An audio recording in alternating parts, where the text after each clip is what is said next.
Department of Education at sa education sector ay hindi pa ho natin nagagawa at nararanasan. Pero mga kasama, hindi ho tayo makakatulog ng gabi kung nalalaman natin ang ating mga anak ay naiiwanan. Ang ating mga anak ay uurong pagdating sa kaalaman. Ang ating mga anak ay hindi matututo. Sa mga pribadong sektor, maraming mga eskwelahan ay nag-umpisa na ho sila. Pero paano naman po yung mga kabataan ho natin na naiiwanan po at hindi po pwedeng makapag-aral? Mga kasama, alam ko po na malaki po ang hamon na hinaharap po natin. Hindi po ito madali. Talagang halos imposible po yung ginagawa ko natin. Pero mga kasama, hindi ba mas malaking inspirasyon kung naririnig po natin na yung imposible ay ginagawa natin posible? Mas malaking inspirasyon mo sa atin kung yung hindi madali ay nagagawa po natin at napapakita po natin na kaya pala. Kaya mga kasama, alam ko ho na yung gagawin po natin ay kauna-unahang gagawin po natin sa buong kasaysayan natin. Pero naniniwala po ako na ating mga guro, ang ating mga punong guro, sila po ay subok na pagdating po sa ganitong krisis. Subok na ho sila pagdating po sa pagmamahal sa ating mga kabataan. Subok na ho sila pagdating po sa pagbibigay ng edukasyon. At alam ho nila na hindi ho pwedeng may maiwanan. Kahit isang bata, hindi ho natin pwede silang iwanan. Ako ay naniniwala ng ating mga guro at punong guro ay handa na ho dito. Naniniwala po ako na dahil po sa kanilang sakripisyo at pagmamahal, gagawin nilang posible ang imposible. So muli, congratulations po sa ating Department of Education. Kasama niyo po ako. Gagawin po natin lahat ng ating makakaya para masigurado po na itong learning continuity plan ho natin, itong distance learning ho natin, at yung pagtuturo ho natin ng tinatawag natin distance learning ay magpapatuloy. Hindi po tayo papayag na maiiwan ang ating kabataan pagdating po sa pag-aaral. Hindi po tayo papayag na magiging mangmangho sila dahil po hindi tayo makakapagturo sa ilalim ng pandemya. Ito po ay isang paraan para masigurado po natin na sila po ay magkakaroon ng magandang kinabukasan at hindi po sila pababayaan ng ating pamilya. Muli, magandang umaga po sa inyo lahat at magtulong-tulong po tayo gawin posible ang imposible.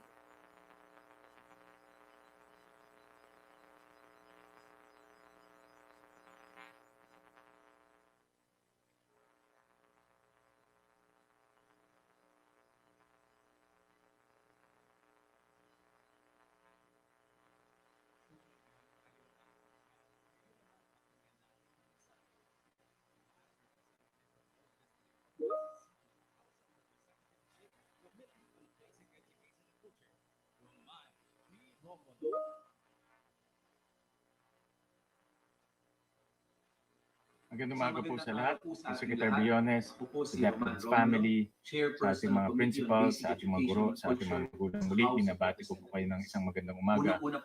Itong mga nakaraang linggo, marami po akong naririnig. Kay Secretary Liling Briones, sa lahat ng teaching and non-teaching personnel sa bawat paaralan sa buong Pilipinas. Kung hindi dahil sa hard work at sakripisyo po ninyo, hindi tayo aabot sa araw na ito.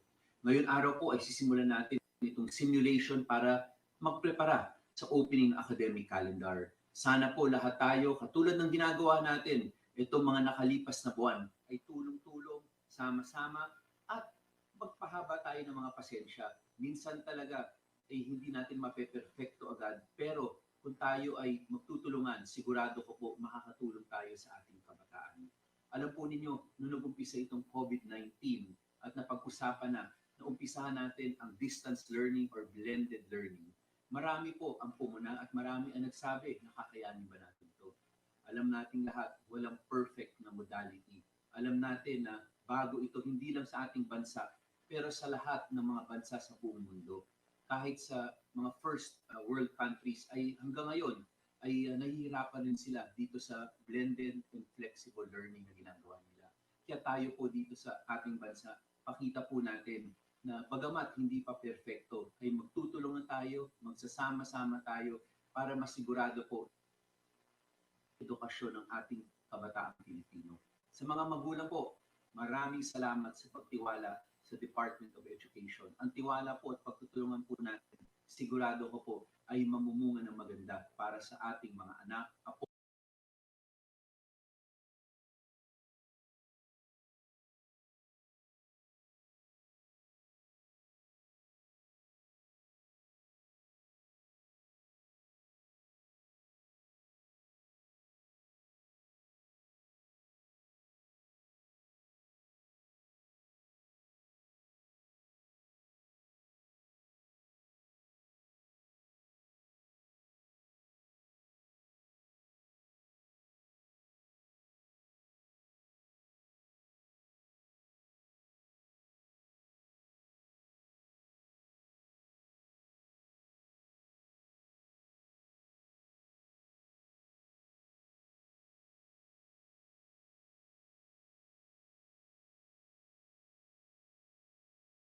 superintendents, school heads, teachers, parents, my fellow government leaders, magandang araw po sa ating lahat.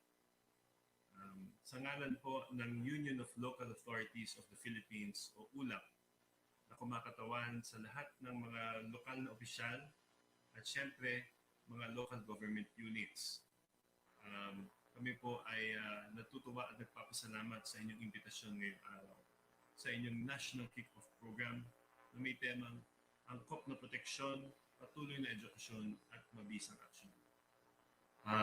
Sa tingin ko po, lahat tayo nagkakaisa na marami talagang mga uncertainties na hinaharap ng buong bansa. Kasama na rin po ang larangan ng edukasyon.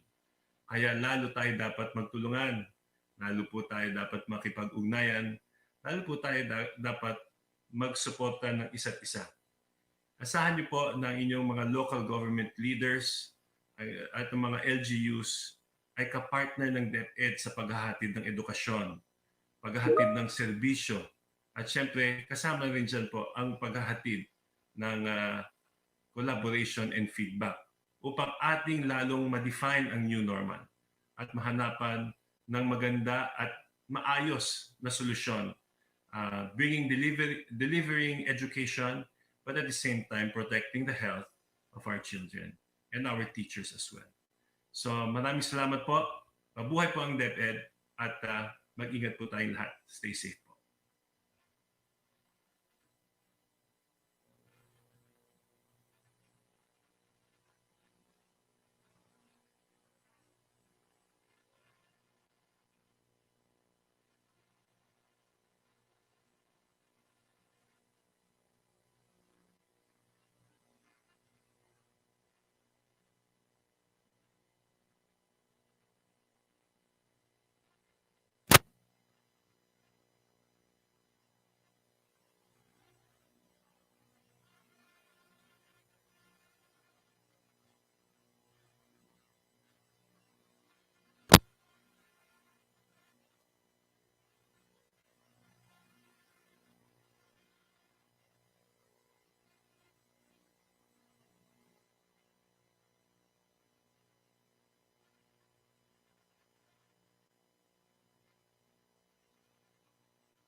Ngayong taon, ang edukasyon tuloy pa rin. Sa tulong ng DepEd, mga guro at mga magulang ang handang isip, handa bukas. Tuloy-tuloy ang pag-aaral. May mga modules para sa iba't ibang antas. Sa government TV, maging sa radyo.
Herrera. Present.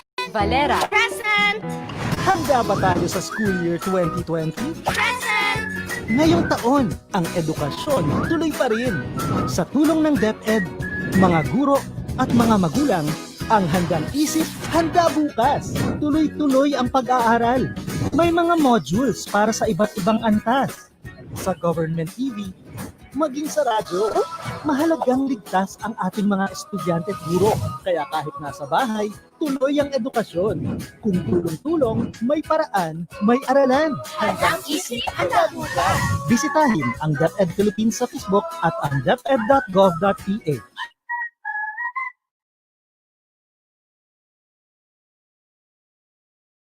De Luna. Present! Herrera. Present! Valera. Present! Handa ba tayo sa school year 2020? Present! Ngayong taon, ang edukasyon tuloy pa rin. Sa tulong ng DepEd, mga guro at mga magulang ang handang isip, handa bukas. Tuloy-tuloy ang pag-aaral. May mga modules para sa iba't ibang antas. Sa government TV, maging sa radyo, mahalagang ligtas ang ating mga estudyante at guro. Kaya kahit nasa bahay, tuloy ang edukasyon. Kung tulong-tulong, may paraan, may aralan. Handang isip, handa bukas. Bisitahin ang DepEd Philippines sa Facebook at ang deped.gov.ph.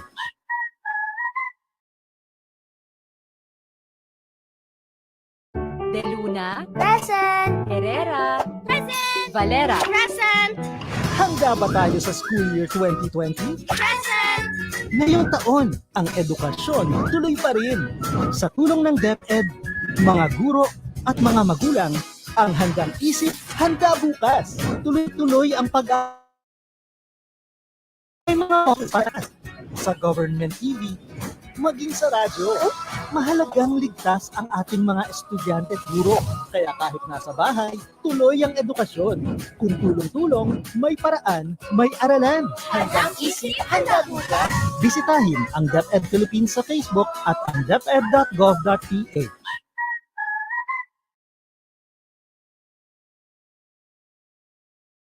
De Luna. Present! Herrera. Present! Valera. Present! Handa ba tayo sa school year 2020? Present! Ngayong taon, ang edukasyon tuloy pa rin. Sa tulong ng DepEd, mga guro at mga magulang ang handang isip, handa bukas. Tuloy-tuloy ang pag-aaral. May mga modules para sa iba't ibang antas. Sa government TV, maging sa radyo, mahalagang ligtas ang ating mga estudyante at guro. Kaya kahit nasa bahay, tuloy ang edukasyon. Kung tulong-tulong, may paraan, may aralan. Handang isip, handa bukas. Bisitahin ang DepEd Philippines sa Facebook at ang DepEd. De Luna. Present! Herrera. Present! Valera. Present! Handa ba tayo sa school year 2020? Present! Ngayong taon, ang edukasyon tuloy pa rin. Sa tulong ng DepEd, mga guro at mga magulang ang handang isip, handa bukas. Tuloy-tuloy ang pag-aaral. May mga modules para sa iba't ibang antas. Sa government TV, maging sa radyo, mahalagang ligtas ang ating mga estudyante at guro. Kaya kahit nasa bahay, tuloy ang edukasyon. Kung tulong-tulong, may paraan, may aralan. Handang isip, handa bukas.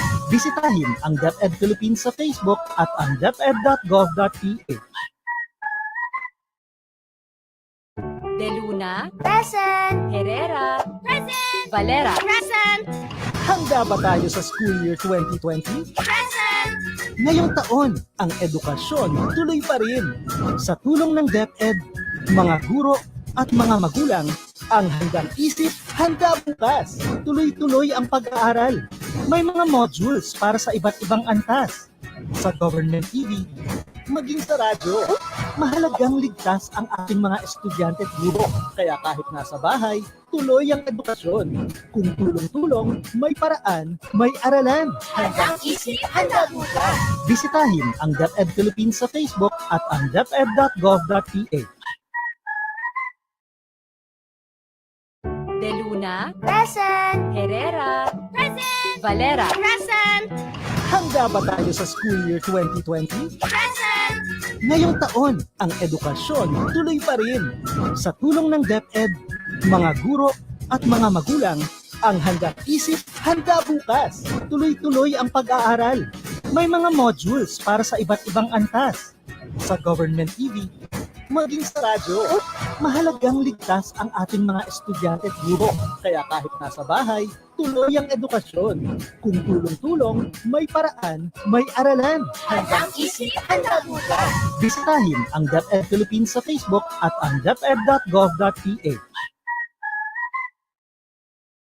De Luna, Present. Herrera, Present. Valera, Present. Handa ba tayo sa school year 2020? Present. Ngayong taon, ang edukasyon tuloy pa rin. Sa tulong ng DepEd, mga guro at mga magulang ang handang isip, handa bukas. Tuloy-tuloy ang pag-aaral. May mga modules para sa iba't ibang antas. Sa government TV, maging sa radyo. Mahalagang ligtas ang ating mga estudyante at guro. Kaya kahit nasa bahay, tuloy ang edukasyon. Kung tulong-tulong, may paraan, may aralan. Handang isip, handa bukas. Bisitahin ang DepEd Philippines sa Facebook at ang deped.gov.ph. De Luna, Present. Herrera, Present. Valera, Present. Handa ba tayo sa school year 2020? Present. Ngayong taon, ang edukasyon tuloy pa rin. Sa tulong ng DepEd, mga guro at mga magulang ang handang isip, handa bukas. Tuloy-tuloy ang pag-aaral. May mga modules para sa iba't ibang antas. Sa government TV, maging sa radyo. Mahalagang ligtas ang ating mga estudyante at guro. Kaya kahit nasa bahay, tuloy ang edukasyon. Kung tulong-tulong, may paraan, may aralan. Handang isip, handa bukas. Bisitahin ang DepEd Philippines sa Facebook at ang deped.gov.ph. De Luna, Present. Herrera, Present. Valera, Present. Handa ba tayo sa school year 2020? Present. Ngayong taon, ang edukasyon tuloy pa rin.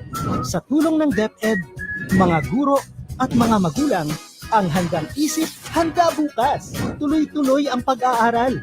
May mga modules para sa iba't ibang antas. Sa government TV, maging sa radyo. Mahalagang ligtas ang ating mga estudyante at guro. Kaya kahit nasa bahay, tuloy ang edukasyon. Kung tulong-tulong, may paraan, may aralan. Handang isip, handa bukas. Bisitahin ang DepEd Philippines sa Facebook at ang deped.gov.ph. De Luna, Present. Herrera, Present. Valera, Present. Handa ba tayo sa school year 2020? Present.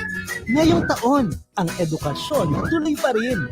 Sa tulong ng DepEd, mga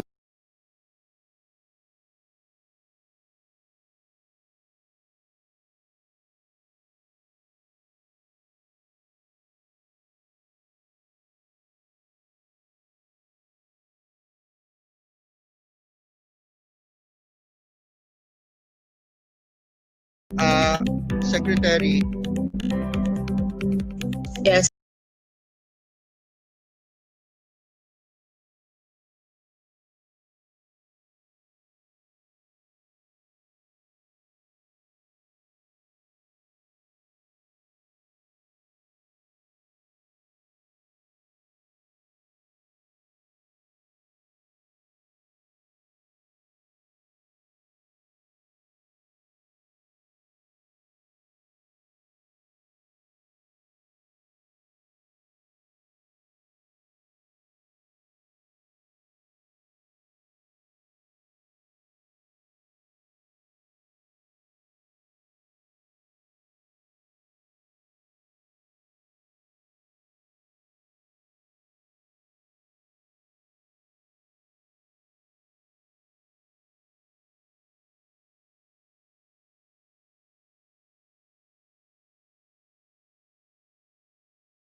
are we waiting for, June? We're going live na po, ma'am, on Facebook. Delayed lang po yung sa monitor natin.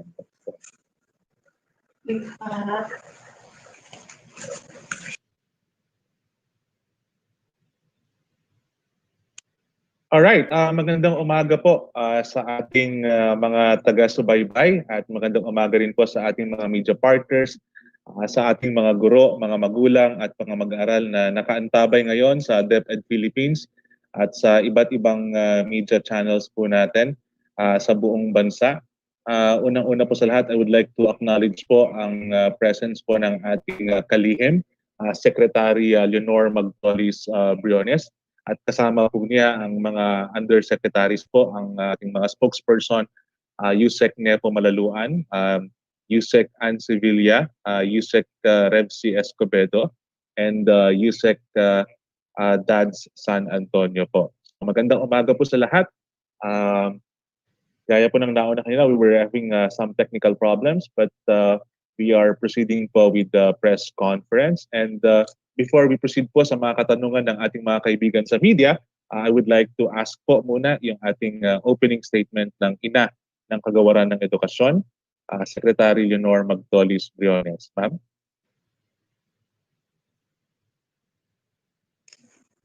Magandang umaga sa lahat. Welcome to this launch of our academic school year for 2021, and gusto lang naming uulitin, number one, tuloy pa rin tayo sa August 24, formal school opening. Yun ang napagkasunduan, in-approve ng IATF, in-approve sa Department of Education at ng Presidente.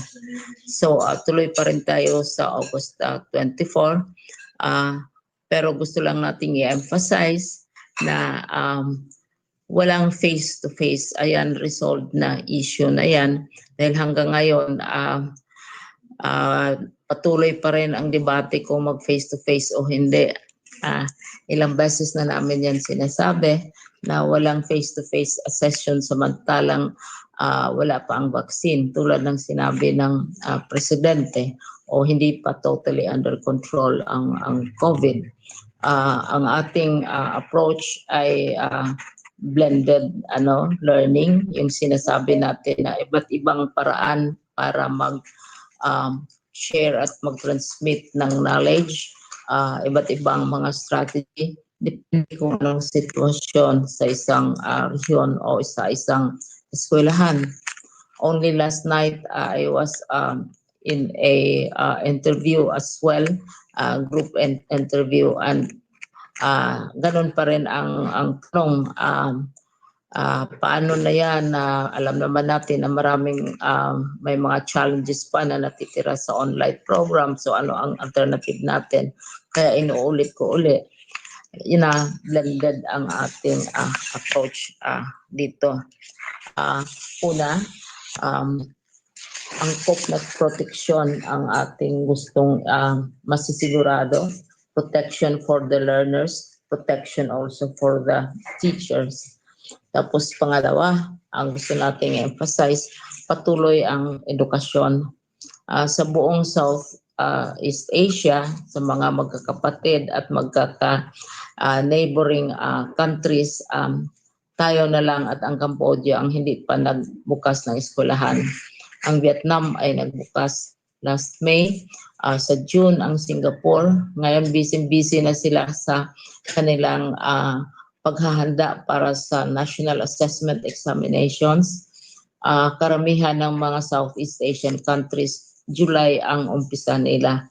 Kaya itong August 24 ay ang pinaka dulo na talaga ng what is legally allowed as opening of classes itong August 24.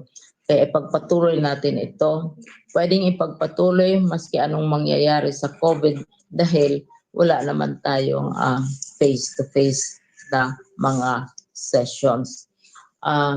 blended learning ang ginagamit natin at lahat ng mga bansa din sa Southeast Asia.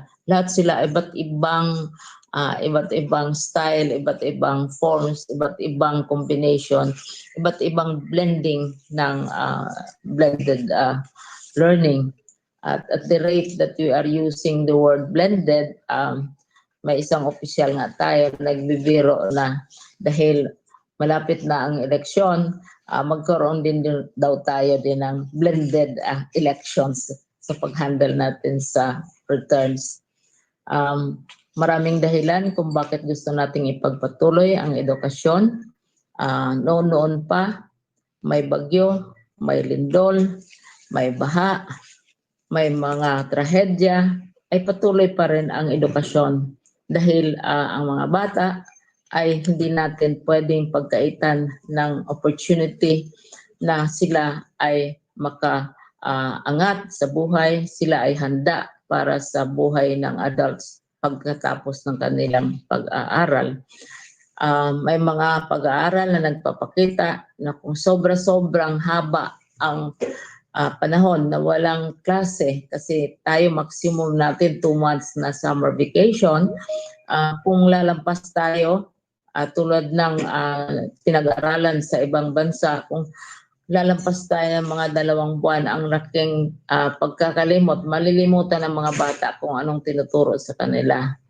Also, kung mag-delay tayo by 6 months, halos mag 6 months ang delay natin, pagsara ng school, ang ating children will be older also by 6 months. At saka iba na naman ang kanilang mga learning needs. Iba na naman ang kanilang socio-emotional status and expectations. So, madidihado talaga sila, maiiwan sila. May mga pag-aaral din na nagpapakita na magkaroon ng problems sa mga bata kung prolonged na sa bahay, kung prolonged na walang hindi nag-aaral, ay you have problems of obesity. May isa kagabing mother na nagsabi na ilang pounds ang nag-gain ng kanyang anak during the summer vacation. Aywan ko kung yung mother nag-gain din ba ng pounds o ang teachers nag-gain ba ng pounds, pero sabi niya ang kanilang anak ay nagkaroon ng situation of obesity. Kasi siyempre nasa bahay, walang ehersisyo at saka walang masyadong pinagkaabalahan sa pag-learning. Nakausap ko rin ang isang bata kahapon, 9 years old siya. Siya ay grade 4. Tinanong ko siya, ano ba, gusto mo bang pumunta sa school? Sabi niya, gustong-gusto niya talaga daw na mag-school, maski sa bahay, pero yung feeling, yung paniniwala na nasa school siya. May ibang mga parents na very creative. Samantalang nasa bahay sila, nag-aaral sila, nagsusuot sila ng uniform, mayroon silang sulok na para sa kanila, nandoon yung lahat ng mga materials nila para ang feeling nila ay nasa klase pa rin sila at in touch sila sa kanilang mga classmates. Maraming challenges ang haharapin natin kung magpatuloy tayong mag-delay sa learning process ng ating mga bata. And itong debating ito, ang nagdedebate ang tayong mga matatanda, tayong mga policy makers, mga teachers, mga nasa pamahalaan, mga decision makers, general public, parents, pero tanungin natin ang mga bata kung talaga bang ayaw na nila mag-go to school. Kadalasan yung mga bata na marunong sa internet, marunong sa magpadala ng messages online, sinusulatan ako, magsasabi, secretary, pwede bang bumalik na tayo sa school? Miss ko na ang school, miss ko na ang teacher, miss ko na ang lessons. So, yun ang ating gustong mangyayari. Ayaw nating maiwanan ang ating mga bata, hindi lamang sa Asia, kundi maski sa ating bansa. Pangatlo, kailangang aksyonan kaagad kung mayroong mga challenges na lalabas. Kaya since April, mula nung ginawa natin yung ating learning continuity program, ay atin na itong ating simulate, no? Kasi yung nag-meet tayo, ang daming grupong na-meet na ang Department of Education, mga local government officials, mga parents, mga teachers, mga experts. Ang sabi nga nila, kailangan ipagpatuloy. Sila ang humihingi na pagpatuloy. At saka even yung face-to-face na limited, hinihingi din yan ng ibang local governments at saka ibang mga parents. So itong lahat nakikita natin dahil nagkaroon tayo ng napakaraming simulations. Kasi yun ang suggestion ng mga local government officials na i-simulate natin itong situation natin ng blended learning. At nakita natin na obra naman ang pinaka touching para sa akin sa ating mga simulations ay yung nangyari sa Isla Puting Bato. Sa Sarangani, ito ay IP ang karamihang mga bata doon at ang gamit ay radyo. Kasi ang sabi natin, kung hindi pwede sa online, ay nandiyan ang TV. Kung hindi pwede sa TV, nandiyan ang radyo. Kung hindi pwede sa radyo, nandiyan ang print materials. At all this, how many months since April, tuwing may challenge, tuwing may tanong ang media, tuwing may meme ang mga lumalabas sa iba't ibang forms ng social media, sinasagot natin ito, tinitingin natin ito na bilang challenge sa curriculum, sa paparaan ng pagturo, sa pag-upgrade ng ating National Educators Academy of the Philippines, paghahanda ng ating teachers, paghahanda ng ating facilities, and we are in constant dialogue with our various audiences, our various clientele, various groups that we are serving. Pero ang pinaka-importante mismo ang mga bata. At ang mga bata ay nagsasabi na gusto nilang mag-aral uli. As of now, 22.9 na mga bata, million kabata ang nagpapa-enroll na nagsasabi na handa silang pumasok by August 24. So, bigyan natin ito ng suporta, itong programang ito. Ipagpatuloy tayo, nakapag-aral na tayo sa press. Mga college graduate na tayo, professionals na tayo, may trabaho na tayo. Kailangan naman paghandain natin yung mga bata. Ayaw nating maiwanan sila ng panahon. Magkaroon tayo ng yung sinasabi noon, yung the decade of yung malaking-malaki ang utang natin, yung tinatawag na lost generation.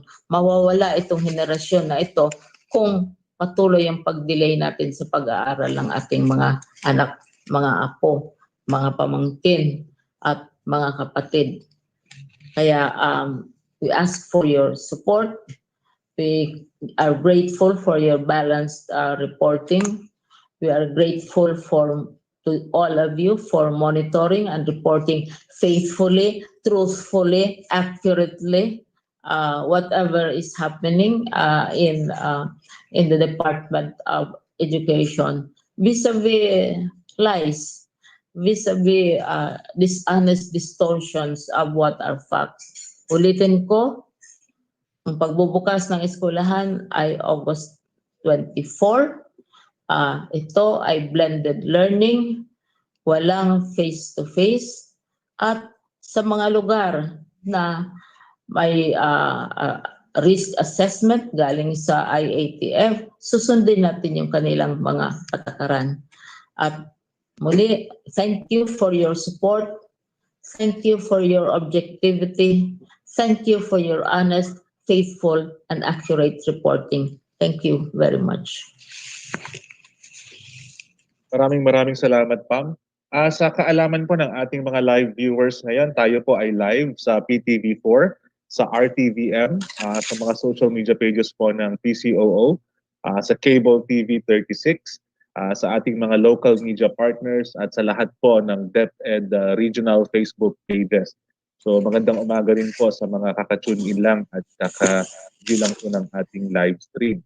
So we're going to start the press conference proper now po. Ang una pong magtatanong, ma'am, I see AC Nichols ng CNN Philippines. AC, go ahead please. Good morning, everyone. So my question is going to be about the production and distribution of modules. Baka po pwedeng mag-request Yung sa lumabas yung initial survey namin, 'di ba, nung nag-determine kami ng opening ng classes, yung date ng pag-determine as early as April. Parang halos equal ang preference ng parents, mga learners at saka mga staff for printed or modular materials vis-a-vis online.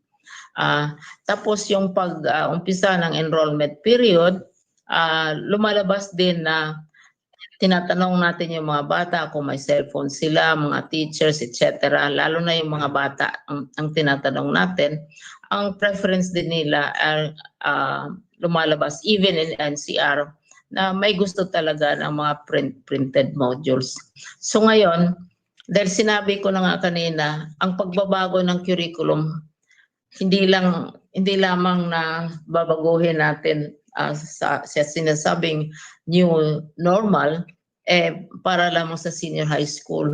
Yung buong curriculum ang binago natin kasi nakita natin na medyo overcrowded. More than 15,000 learning competencies kailangan ng isang bata na ma-master bago siya makagraduate ng senior high school.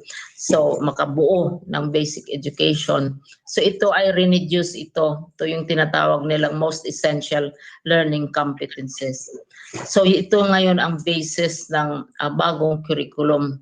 Ngayon, sa paghanda ng... yes.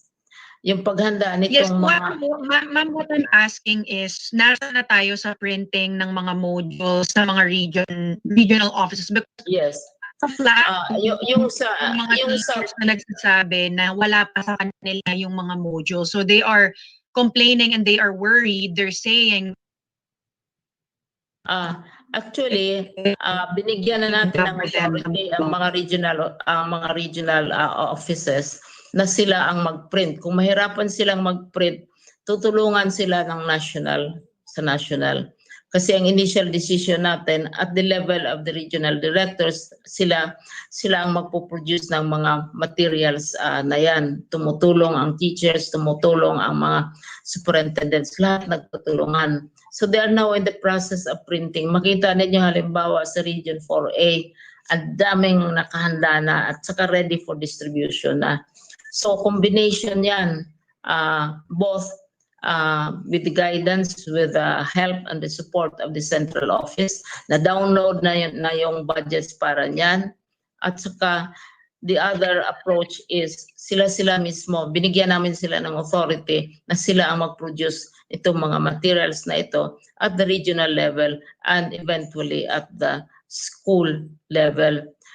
Bear in mind that we still have how many days to go. At saka alam naman ng mga teachers na nagmamanman ng developments kung ano itong mga most essential learning competencies. Dahil yung nag-a-attend ng mga webinars, yung nag-keep track kung anong nangyayari. Nandito naman si Yusek Dads na ating in charge sa ating curriculum. Nandito naman si Yusek Nepo na kabisado niya itong nangyayari tungkol sa ating mga modules. So, wala namang, hindi naman natin masasabi na absolutely bagong-bago yung mga modules natin. Reduce natin ang number ng learning competencies. So pwede, yung iba nga, gagamitin pa nila ang pagbabasihan nila, yung mga textbooks. Dahil yung mga learning competencies na na-retain natin, nasa textbooks naman. So, nasa teacher yan. For how many months, ang teachers natin ngayon, naghahanda sila. Oo. Kung, at natututo din sila na hindi lamang hihintayin kung anong sasabihin ng central office, anong sasabihin ng regional director. Maraming mga teachers, maraming mga regions, dahil kami 3 to 4 times a week nagme-meet kami with the regional directors. So we have an idea of the creativeness and the initiatives that are going on that are taking place at the regional level. Binabago na natin yung maghihintay kung anong sasabihin, anong manggagaling sa central office. Dahil yung sinabi ko na nga, yung learning competences, ang iba na retain natin, nandyan naman sa ating mga textbooks. So, magandang ito sa challenges sa ating mga teachers na hindi lamang sila maghihintay kung kailan maglalanding yung mga libro. Dahil right now, piniprint naman yon at yan ay pinapaliwanag. Siguro, nandito ba si Yusek Dads para lalong mapaliwanag niya sa ating mga teachers na naghihintay ng mga modular subjects. Kasi yung 15,000 learning competencies, this is reduced to 4,000. So ito yung nagiging subject ngayon ng bagong curriculum. But it's not as if these are totally, completely changed or new or strange to the teacher because they're familiar with 15,000, so they're familiar with 4,000 also.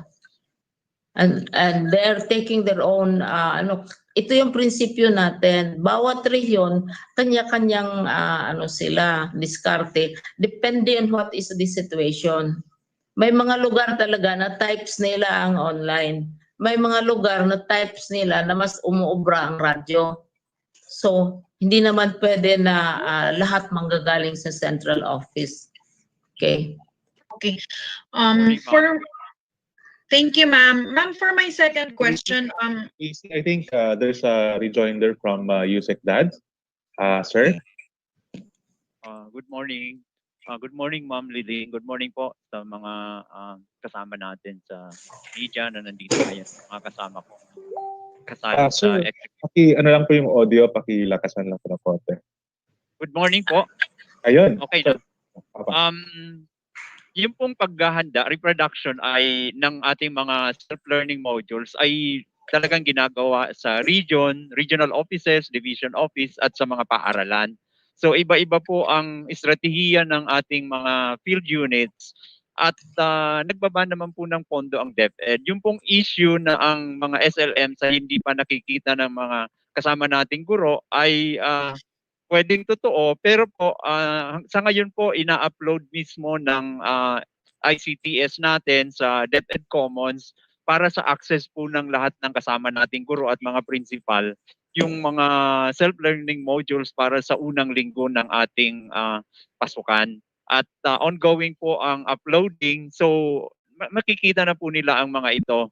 Yung pong mismong nire-reproduce ay sabi nga po natin, nasa level po ito ng division offices, mga paaralan at mga regions, at ang report po sa amin sa huling pagpupulong namin ay mayroon din po kasi kaming assessment strategy, nagre-report sila, may mga category, mas marami po ang mga regions na nagsasabi ahead sila sa kanilang target schedules, yung progressing, although may mga ilan-ilan din pong area na nagre-report sa atin na medyo kailangang mag-double time. At saka if I may rejoin the conversation, I get feedback also from parents, even parents from abroad, na sinasabi nila, kasi may mga schools ngayon na private schools na on their own are already preparing, no? Or practically nagkaklase-klase na yung mga bata, lalo na sa preschool level at saka sa lower grades. Nagsasabi ang mga parents, ina-access nila ang DepEd Commons. Kung ma-access ng isang parent ang DepEd Commons, I'm very sure the teachers who I see have their own facilities and so on can easily access. At saka familiar sila sa learning competencies. Kasi ang ginawa natin, rini-reduce natin ito. It's not completely, totally strange and different na kailangan manggagaling sa central office.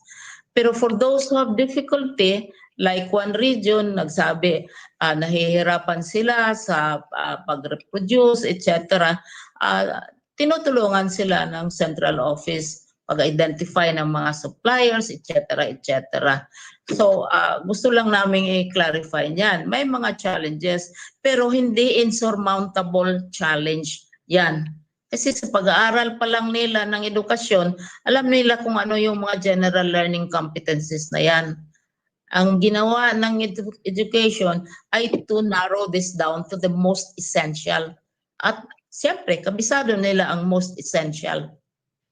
At kabisado nila ang mga libro. Sa isang region halimbawa na siguro sabihin natin na dahil it's composed largely of islands and it is in the south, behind sila.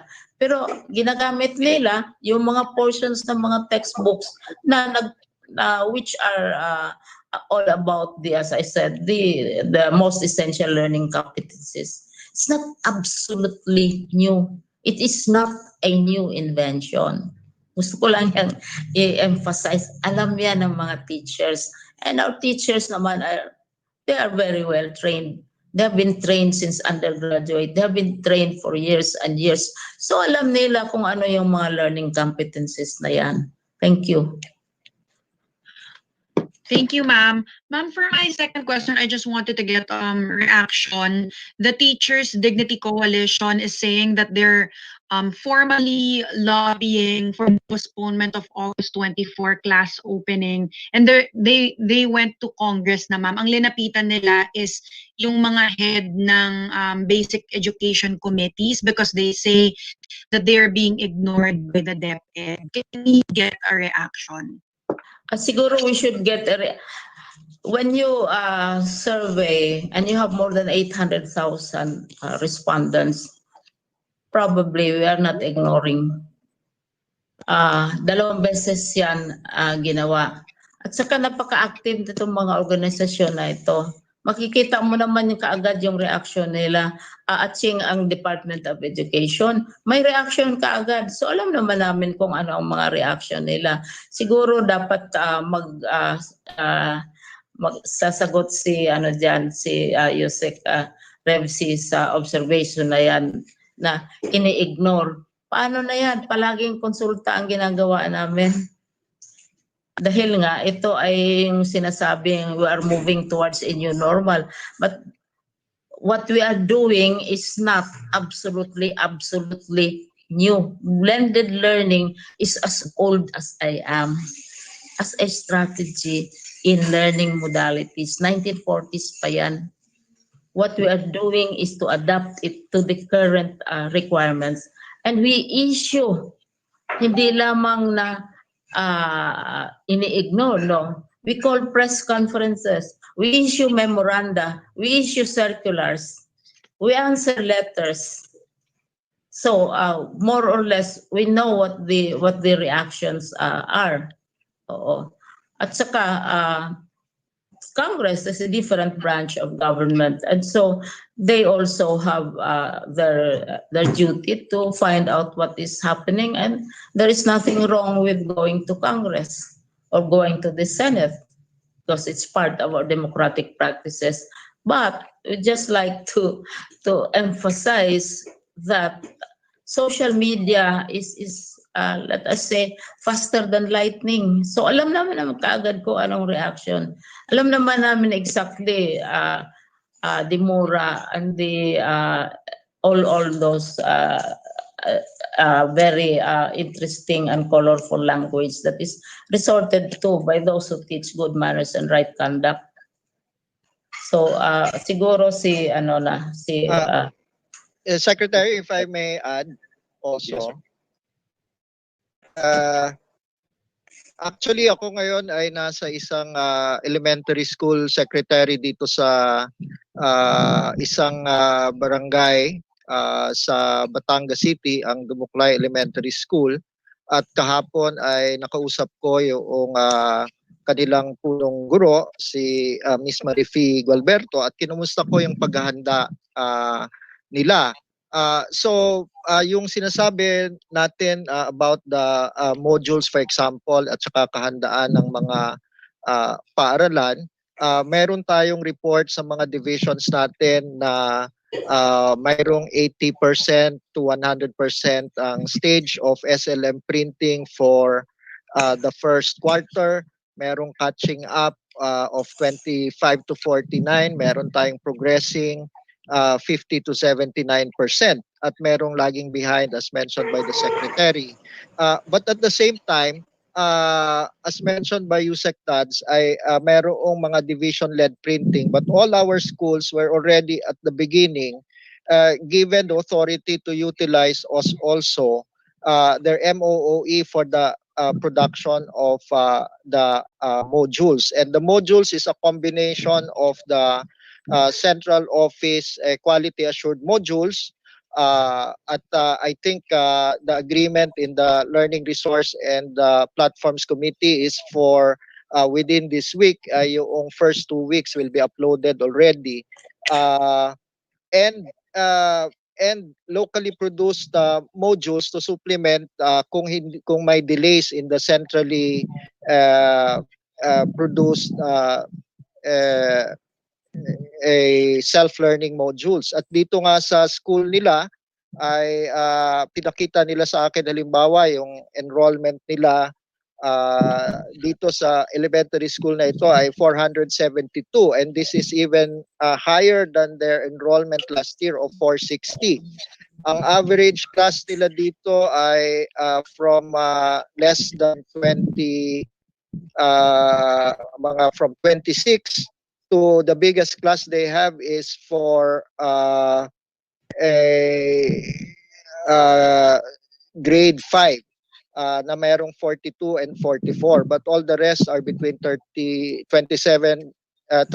to, as I mentioned, 44. At na-divide na nila itong mga klase itong mga classes na ito to the 15 teachers in this elementary school. They have already done their orientation of parents. They have already scheduled the pickup of learning resources by Sitio come opening of classes on the 24th. And so these are teachers, and all the teachers of the 15 teachers are here doing their preparations. And in other words, these are happening in many places. And of course, you have groups like AC and TDC.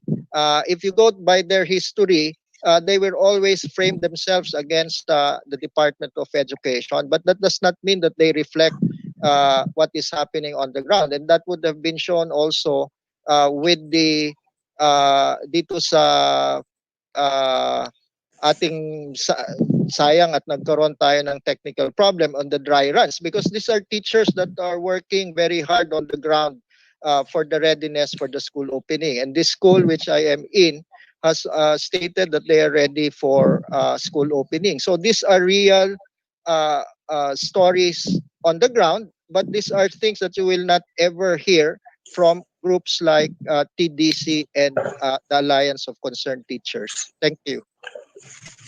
Thank you, sir. Final question from me. Are there still plans to meet with the president, particularly about calls to postpone the opening on August 24, or at this point po wala nang saysay pa na pag-usapan dahil tuloy na Saka, right from the beginning, sinasabi naman talaga namin na stretch na natin yung pinaka last day na allowed by law. And the president is aware of this. We had a briefing with him before he went to Davao. He's now in Davao. And when he comes back, we'll be briefing him on what is happening, etc., etc. Pero palagay ko, yung August 24 has always been, we have never retreated. I mean, we have never changed that date because it is blended learning. It can be done with or without face-to-face. Yung ibang mga countries, blending sa halimbawa Singapore, they have 1 or 2 days of face-to-face classes in other countries. But now, sa atin sa Pilipinas, hindi pwede. Kasi yun nga, hinihintay pa natin na talagang assured tayo ng safety ng ating learners. At saka kami naman, we agree with that kind of position. So, yung issue na yan, which is always being brought up, palagay namin, while the dialogue is going on sa social media, but as far as we are concerned, talagang August 24 na talaga ang target date. That is why we are launching it now on August 10 para i-emphasize natin uli. And sa sa higher education, they're already starting enrollment and so on and so forth because they don't feel covered by the law on basic education. Last day of August ang last day of enrollment. So that is, you go to the provinces, the teachers, the regional directors, the superintendents are preparing for August 24. You have 22.9 million learners already enrolled and who are aware that classes will begin on August 24. Pero walang face-to-face. And that is what we keep on saying at this time, and even as early as April. Yun nga sa isang group ng international institutions, tinanong nga ako, sabi ko nga ako, if I were asked last April, I was for June because I really did not want any interruption. And then we saw ang curriculum natin were suggesting August 24. Others were suggesting June. Some parents talaga were suggesting June. Kaya ang sabi nga namin na kung anong gusto ng parents, anong gusto ng children, and what is also legally permissible, ito na yung pinaka-last na day. Dahil ang August 28 naman ay weekend. And we'll spend the first week orienting the children on the new way of learning and transmitting knowledge, etc., etc. And also the teachers, we are putting up some regions on their own initiative. They have put up parents' academies. Makati is doing that. Region 1 is doing it. Caraga is doing it. Valenzuela, even before COVID, mayroon na silang mga programs for parents to help their children. So we are allowing talaga maximum flexibility, creativity, and as I said, relying on past knowledge, past experience of what really works, and from this create something new, which we describe as new normal. But I tell you, ang blended ay 1940s pa yan. Ang radyo, 19 forgotten pa yun. 2 world wars na ay radyo ang means ng communication. And we have seen that it works very well. Basta mayroong binabantayan at minomonitor ng gusto. Hindi naman kaysa we were just sitting in our offices. Since April, we have been working at it. Una namin ginawa ang aming learning continuity program. Then nakita natin na na crowded yung curriculum, and parents were telling us our children are asked to master so many competencies. So reduce yan. And as I was saying kanina, it's not as if the teachers are not familiar with the 15,000 competencies. Kasi they have been dealing with it, reduce natin. So alam nila, it's not really new. Maybe the materials, the outlook, the setting is new, but the principles are there, and that is what they were taught when they were learning how to teach during their time. So ito lahat. And as to the consultation, ang pagko-consult ng process namin is we consult hindi lamang yung most active in social media, pero yung those who really want to have a say. So I hear also from mothers, I hear also from the children, and they send letters na gusto na nilang mag-go to school. Mayroong iba, sabi nila, may isang bata, sabi, I prefer to be taught by a teacher, and not necessarily by my mother. So mayroon namang teacher na nagsusupervise niyan, nagmo-monitor. So yun ang trabaho ng mga teachers. But that is what I can say. But then Revsi perhaps also can say some more because ang office niya is deals with various feedback and organizations, etc. Revsi. Yes, ma'am. Good morning. Last night, we had a meeting with the in preparation for the August 24 school opening. And the reports coming from the regions, they are ready for the August 24 school opening. And in fact, in Region 12, merong sa Region 12, ang mga local government units ay merong resolution that they are ready for the August 24 school opening. And sabi nila, delay lang school opening sa September or October ay baka mag-relax sila by September or October ay ginawang December ang school opening, lalong hindi sila ready na dahil meron na rin silang mga programs and projects kung saan magiging preoccupied na sila. And as a rejoinder to Yusek has said, yung ating mga modules ay ongoing po yung production according to the regional directors. Most of them ay nasa 60 to 8 complete for the first quarter, and by August 24 ay ma-distribute ito sa mga schools.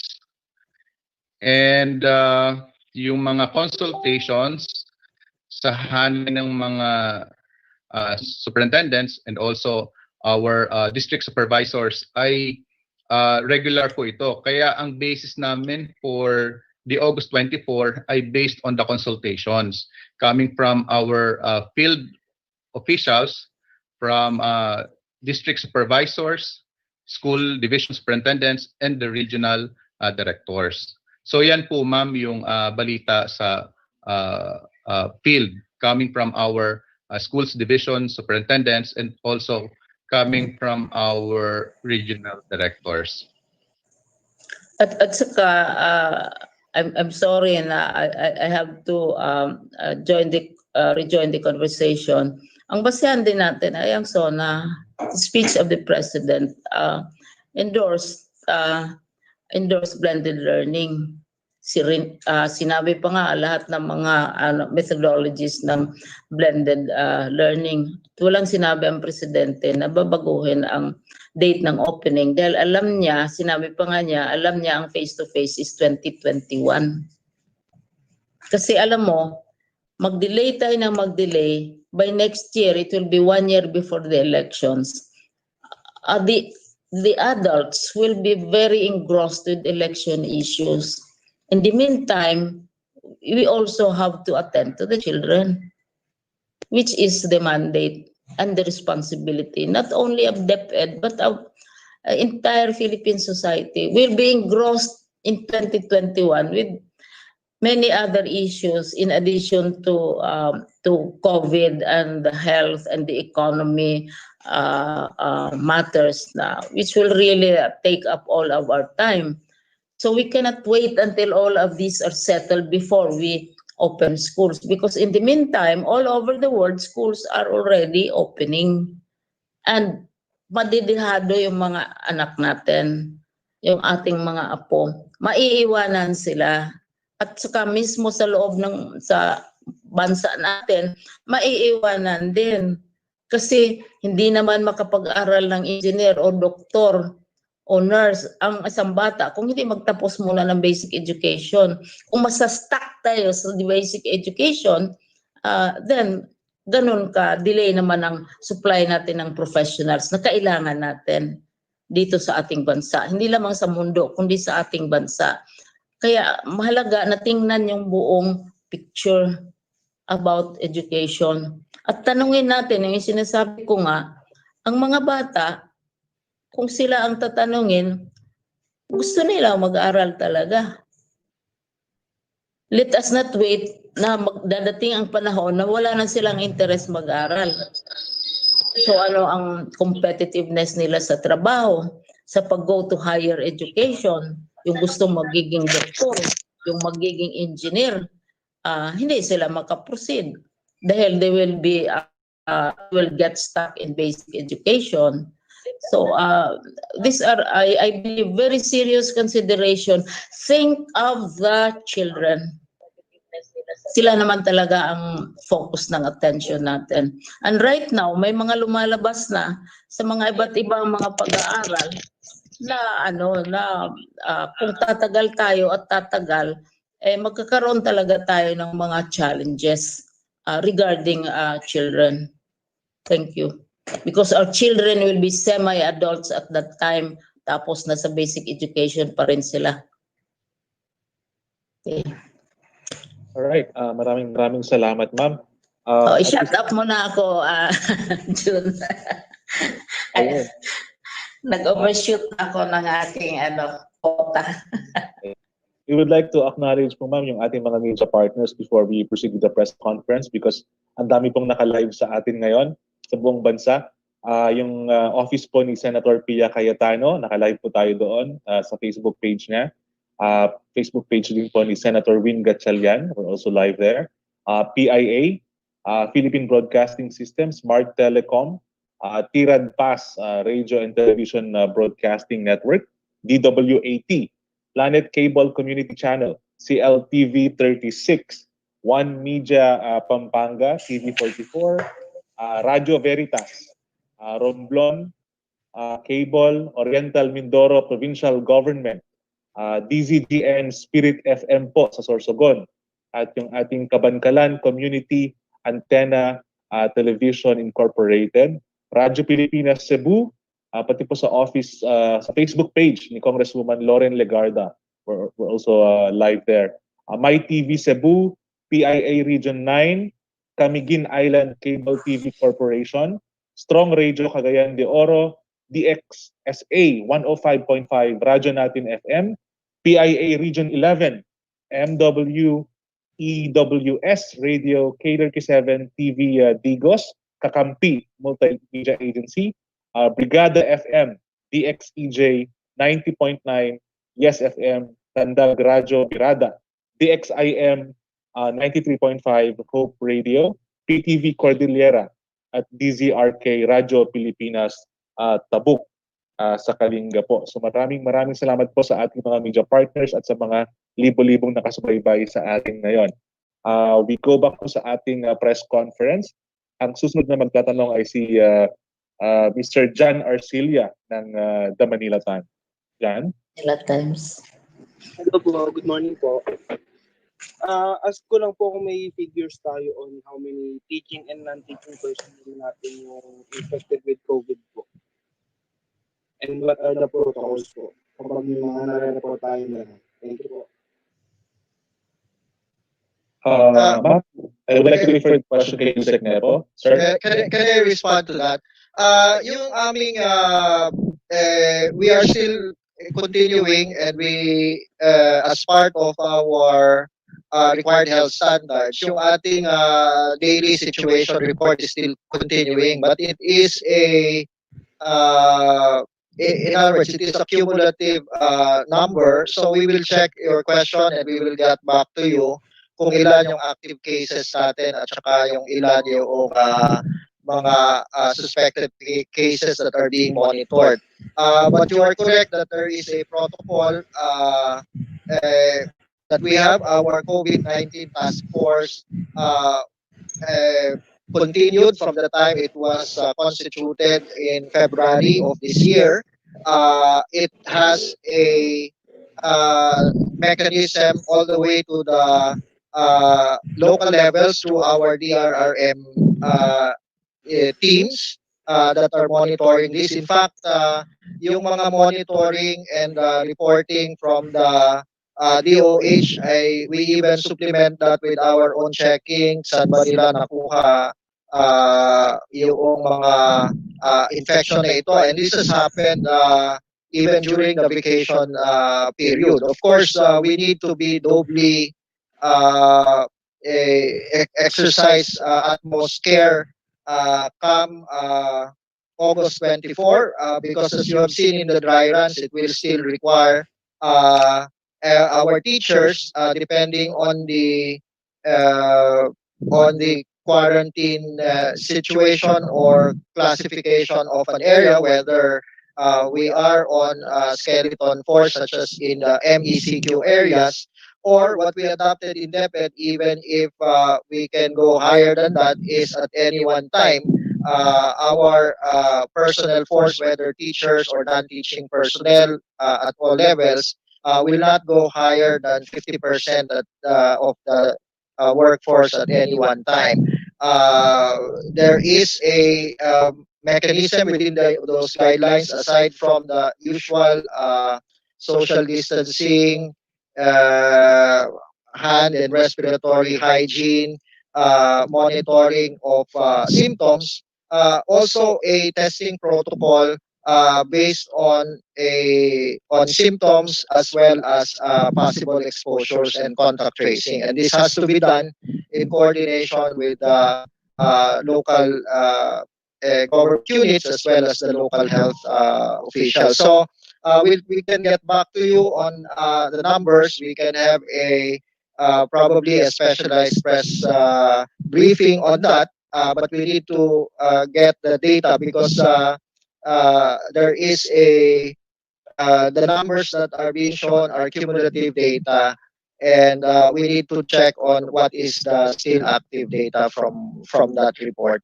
So we commit to such a briefing on that COVID situation within the DepEd family. Thank you.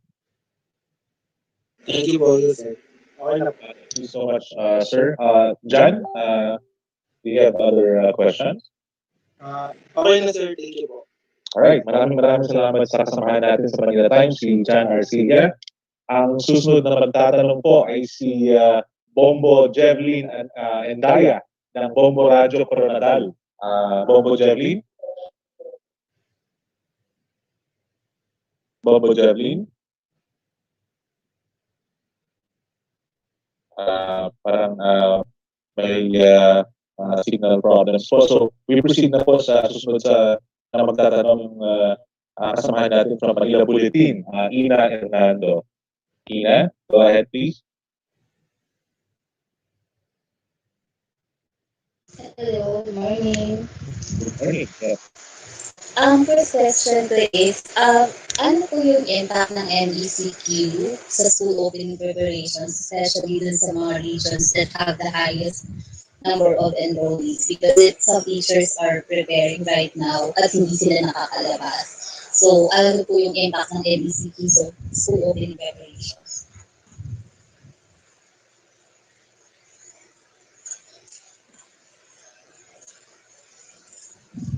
Siguro, kasi sabi ko na hindi na ako magsasalita, nag-overshoot na ako ng aking quota. My self-imposed quota. Siguro si Yusik Dads or Yusik Nepo ang sagot niyan. But of course, I know the answer also. Thank you so much. I think Yusek Nepo. Sir, go ahead po. Yes, in fact, si Secretary Briones, after the MECQ, has had a couple of meetings already with all our regional directors and EXECOM members with respect to the implication of the MECQ. And as mentioned by Ina, itong MECQ has had an impact on the logistics and of preparation. As you have seen in the dry runs that we've had, there is the aspect, sometimes it is a school-based reproduction or division-based reproduction of the learning resources, and then they are also being consolidated, and then there will also be a pickup, and based on the dry run, for example, in the botas, the teachers, no, the parents themselves will have to go to the schools, or it will be delivered to the households. And in conditions of MECQ, we know that it will be much harder. But as mentioned by the secretary earlier, there can be a certain relaxation in the opening, as far as what will be delivered in the let's say first week, to compensate for whatever uh, uh, whatever uh, you can say dislocation of the physical and logistical activity without having to defer the opening of classes. And I think it is those adjustments. This is similar also in instances where during the course of a school year, while the school has opened, may mga ibang areas talaga that have, halimbawa, may iba pang calamities that they have to respond to. So I think that that is a something that can be made, certain adjustments or leeway with respect to yung planned delivery. For example, yung modular side, ay syempre that could be limited, especially kung mag-extend. We don't know, we don't even know kung matapos na yung MECQ, and then they can proceed to the activity. But yes, there were, as reported to the secretary during the meeting that she called, my implications uh, in these areas, and so adjustments have to be made with respect to the first week without having to defer the opening of classes. Thank you, sir. Yeah, go ahead. Yeah. Yes, my second question is about the feedback on the blended learning guidance, because we're supposed to see it today, but we didn't. So, can we cite specific challenges that were reported by the schools who did the dry run in terms of the blended learning approach? For instance, yung sa modules, sa ODL, and the TVRTI, may specific challenges po ba silang na-report? Ma'am, the secretary, if we may report, because on the side, the Region 12 was trying to address the glitch, so we might still be able to proceed based on the update from USEC Jess, who is in coordination with Region 12. So we might still see the dry runs, parang na-invert lang yung ating process, and then probably we can respond to your question after we have seen the dry runs as they will be shown. So there's a possibility, Secretary, if you will allow, for us to proceed with yung na-delay natin na take-offs. Thank you, ma'am. Yes, of course. Kasi those who see the videos and the reports and the dry run will see that that it works. Of course, there are challenges. Like for example, in some places like the last mile schools, you need more transistor radios because you need a transistor radio for the teacher, for the school, and for the family which is receiving the messages, especially if there are different programs and different children.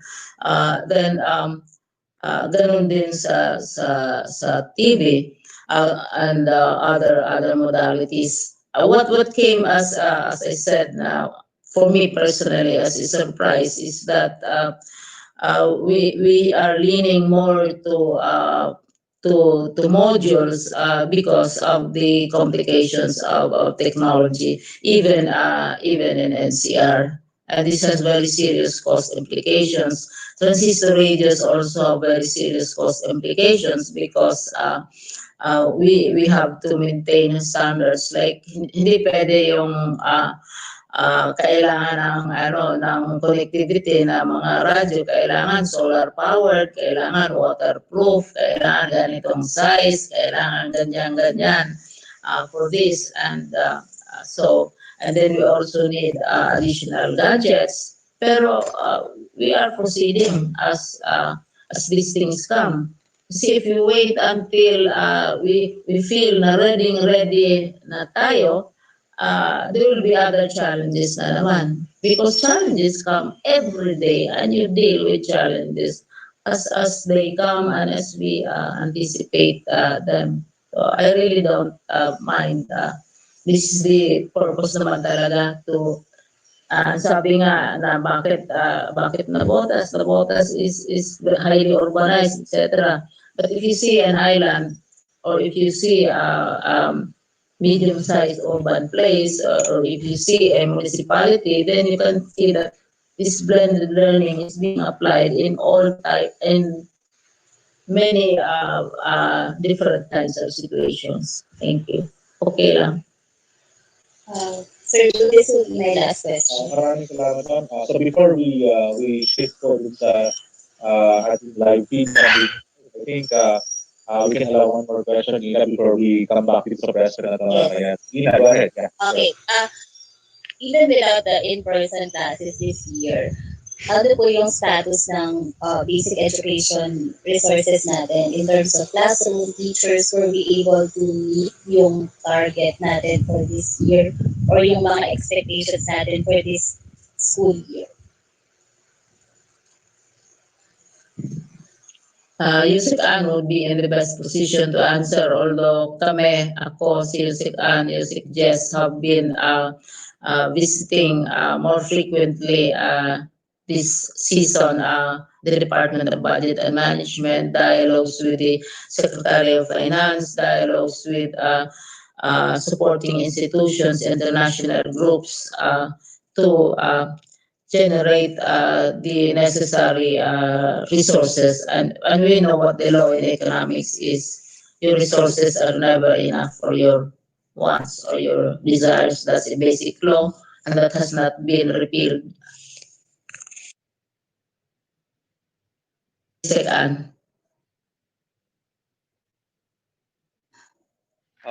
Ann, ma'am? Yes. I'm sorry, Director June, can the question be repeated? I apologize, nagkaroon ng sa akin, technical glitch din. Ina, go ahead. I was asking po yung status of basic education resources, like how many classrooms have we completed, yung teacher hiring po ba, na-meet natin yung required number that we're supposed to hire this year, and other resources. Okay, thank you very much. And again, apologies for not getting the question as soon as possible. In terms of the finances, yung financial resources ng DepEd was readjusted, reprogrammed, and aligned to the Basic Education Learning Continuity Plan. It took some time, Ina, we are recognizing that kasi nga ang 2020 budget natin was designed using the face-to-face approach. And these learning modalities, yung po blended na ginagawa natin, will require different financing resources. And we thank the DBM, the Department of Budget and Management, because they gave us all the accommodation that we needed. But the problem, of course, is if we want an ideal situation, the financial resources will be limited. So what we did is to really prioritize what we need. And the Secretary and the Department has decided to really prioritize the needs of our learners. Ito yung mga learning resources na kanina pinag-uusapan natin at pinaghahandaan. Yung mga self-learning modules, yung mga kailangan na radyo facilities, yung training ng mga teachers, they've been undergoing their capacity building and training program because this is a new approach for most of the teachers. At ginawa po rin po natin pati yung kanilang minimum health standard o yung paghanda ng ating mga eskwelahan kahit wala po itong mga bata. Ay syempre ang mga guro ay pupunta dito para magtrabaho at para makipag-engage sa ating mga learners. So this has been prepared and we are again observing, monitoring the financial flow. As of now, yung school MOE natin was also changed, approved by the Secretary na gamitin para sa COVID-19 response at yung pag-reproduce ng ating mga materials. So these are the things that have been going on. In terms of teacher hiring, Ina, walang pagbabago, tuloy-tuloy. I think ang naging effect is that yung delay ng process because of the movement. So kahit na meron tayong ganitong problema, may movement and disruption in the office processes, ay tuloy-tuloy ang ating hiring. In fact, di ba nag-announce pa nga kami that we would need the teacher aid or the learner support aids. At ito po yung mga gagawin ng iba pang mga local government units na ating mga kapartner dahil meron po tayong sektor na kailangan ding tulungan, for example, the private sector, education, and of course yung mga bago po natin na graduates at saka yung mga naghahanap ng kanilang on-the-job training at yung may mga background on guidance, counseling, and teaching. And these things are ongoing, Ina. Ito ay wala lang sa central office kasi ito ay field operation. So, pwede po kayong makipag-ugnayan sa ating mga regional offices, division offices, para po makita nyo rin na nandoon yung real action on this. Thank you. I may add, Director June. Yes, sir. Yusek Jess Mateo po. Go ahead, Yeah, sir. yung kasi yung mga hiring ng personnel natin, teaching and non-teaching, is at the level of the division offices. Ongoing po yan. Karamihan po na-hire na po yung iba. Yung iba naman tuloy-tuloy pa rin po. Tama po yung sinabi ni Yusek Ann, no? We're also exploring the possibility of learner support aids o ito yung mga mag-assist doon sa mga teachers natin. Salamat po. Maraming salamat, Yusek Jess. Ma'am, at sa ating mga kasamahan sa media at sa mga taga-subaybay natin, pansamantalang puputulin po natin itong press conference na ito because naayos na po yung ating signal from Region 12. So we're shifting po doon sa live feed mula sa ating host region sa Soft Sargent. At mamaya po ay papatuloy natin ang ating press conference dito sa ating group na ito. So maraming salamat po. Pwede pong subaybayan yung dry run live stream sa DepEd Philippines. At the same time, live pa rin po siya sa lahat ng ating mga media partners. Maraming salamat po.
Kaya anak, gusto pa rin kitang samahan sa bawat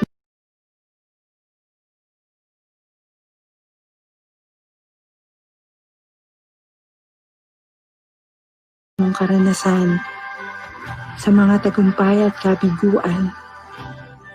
Sasamahan kita hanggang marating mo ang mga ulap, hanggang maabot mo ang iyong mga pangarap.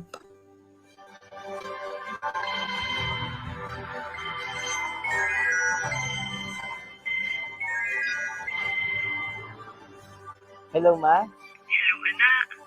Sorry, kakatapos lang ng trabaho ni Mama. Okay lang po, Ma. Kakatapos lang din naman po namin maglaro. Mukhang nandyan ka ulit sa paborito mong lugar, ha?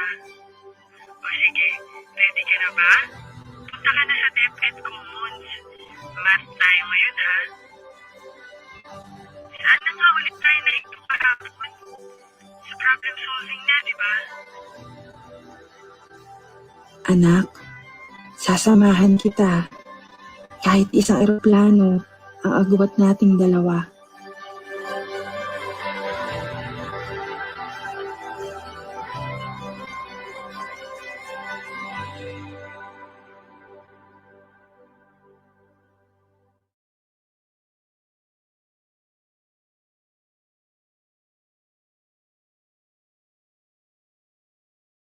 Matinding takot at pangamba ang naging hatid ng pandemya. Subalit, naging hadlang upang ang marubdob na hangaring makapag-aral ng bawat Pilipino ay mapigil. Upang bigyang kasiguraduhan na ang mga mag-aaral ay ligtas na makapagpatala ang kagawaran ng edukasyon, ay gumawa ng pamamaraan. Ano ito? Panoorin natin to.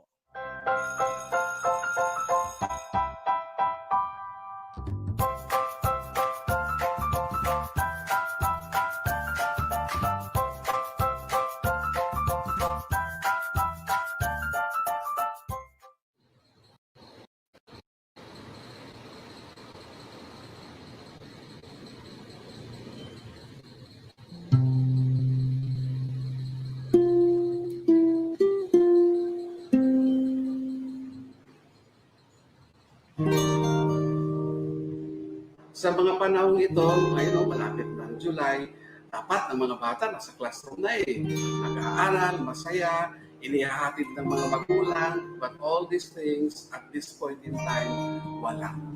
Na kung saan sumalakay sa atin ang COVID-19 disease. Paano enrollment? Paano pag-aaral? Sinong tutulong sa amin? These are worries very normal to parents like us. Paano ng mga batang to? Gusto po namin i-remind ang mga ating mahal na magulang na sila po ay magtiwala sa Department of Education. At wag po tayong magpatalo na because of this pandemic, ihinto po ang pag-aaral ng ating mga anak. Ginagawa po namin yung lahat ng aming makakaya para na sa ganun ay tuloy-tuloy po ang enrollment po ng mga estudyante po. Gumagamit po kami ng mga Learner Enrollment and Survey Form o yung tinatawag nating LESF para na sa ganun makapag-fill up na po yung mga magulang na wala pong access pagdating po sa internet. Para doon sa coordination namin sa mga stakeholders, particularly doon po sa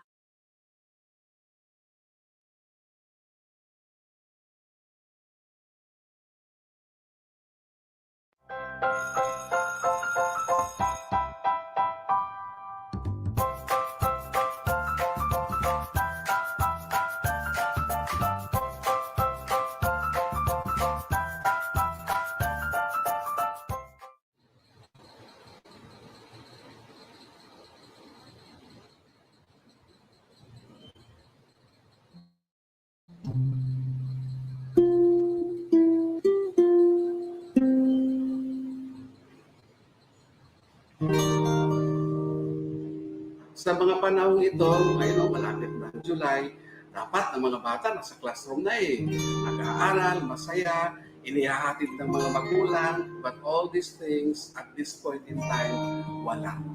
Na kung saan sumalakay sa atin ang COVID-19 disease.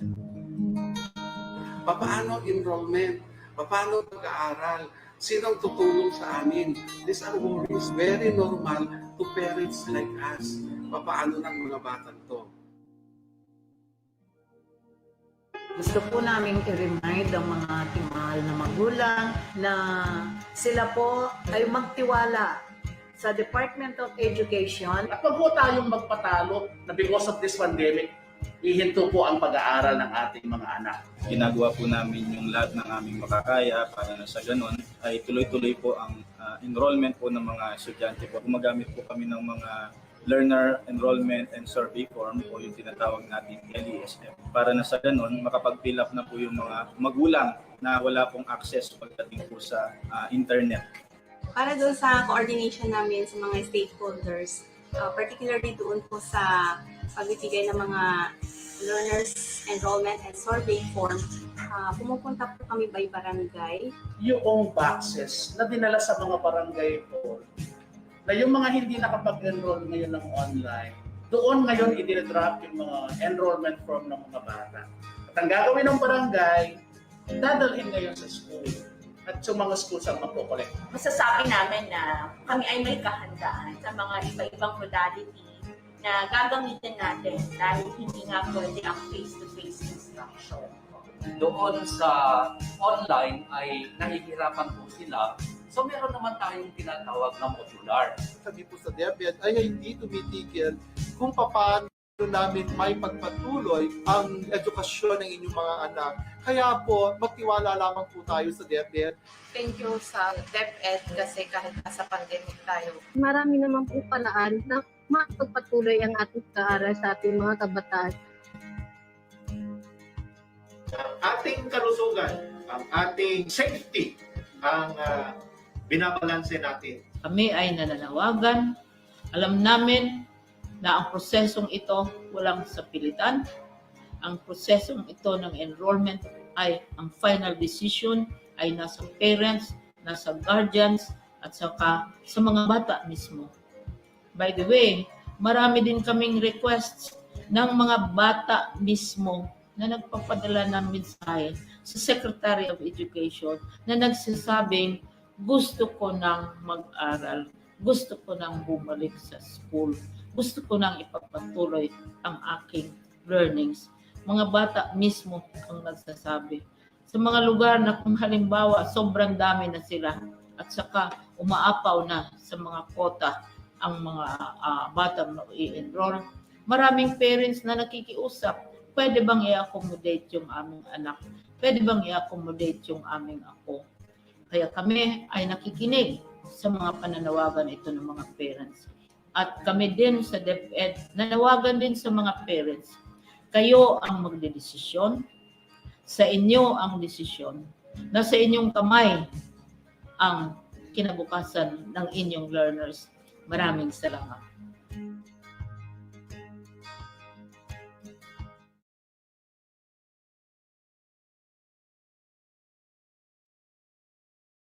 Ang lahat ng ginagawa ng kagawaran ay hindi para sa sariling kaligayahan, kundi para sa susunod na henerasyon upang sila ay may panghawakan. Ang karunungan ay yamang hindi kailanman mananakaw ni numan. Subalit ang yamang ito ay isang yaman na pwedeng ibahagi ng sa gayon. Ang isang bansa ay patuloy na iinog sa tagumpay. Sa ganoong paniniwala, ang kagawaran ay gumawa ng isang learning continuity plan na kahit sa gitna ng pandemya, ang pagkatuto ay hindi matigil. Bagkus ay may pagpatuloy at bilang tugon at pagsuporta sa Learning Continuity Plan ng kagawaran, panoorin natin ang mga testimonyang ito.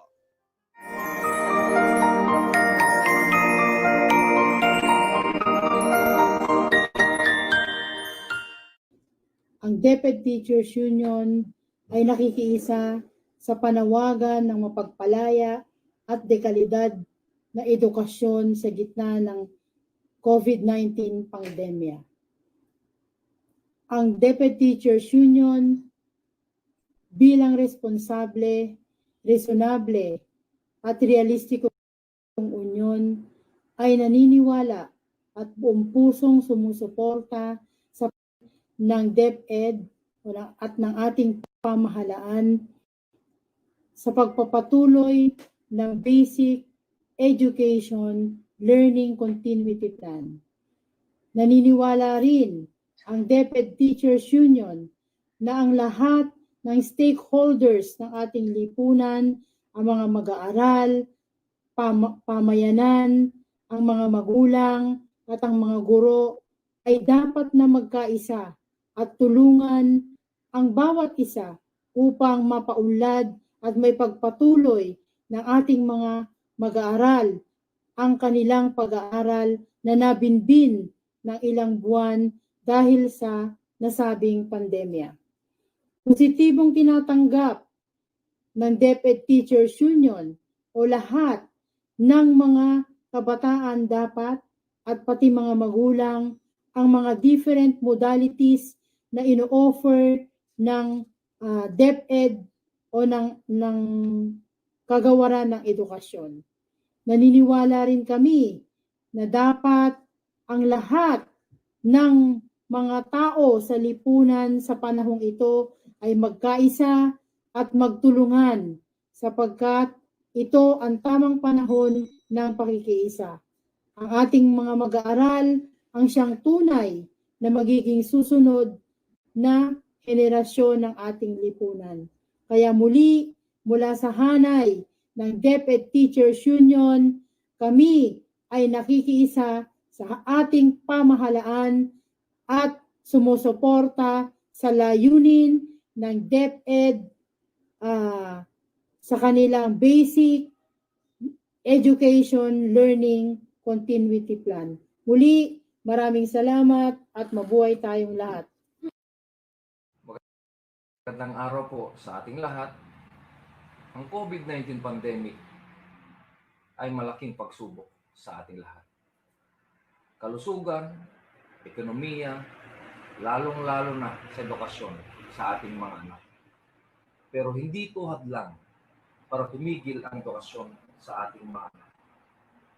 Bilang isang magulang at presidente ng La Union Federated Parents Teachers Association, kami ay isang daang sumusuporta sa programa ng Department of Education ng Oplan Balik Eskwela, Brigada Eskwela, and to the DepEd Learning Continuity Plan. Ngayong darating na Agosto, ang pagbabalik sa eskwelahan ay malaking pagsubok sa ating lahat. Mga magulang, kailangan natin magtulungan. Magkaisa para mapuksa ang COVID-19 pandemic at tuloy-tuloy pa rin ang edukasyon sa ating mga anak. We heal as one.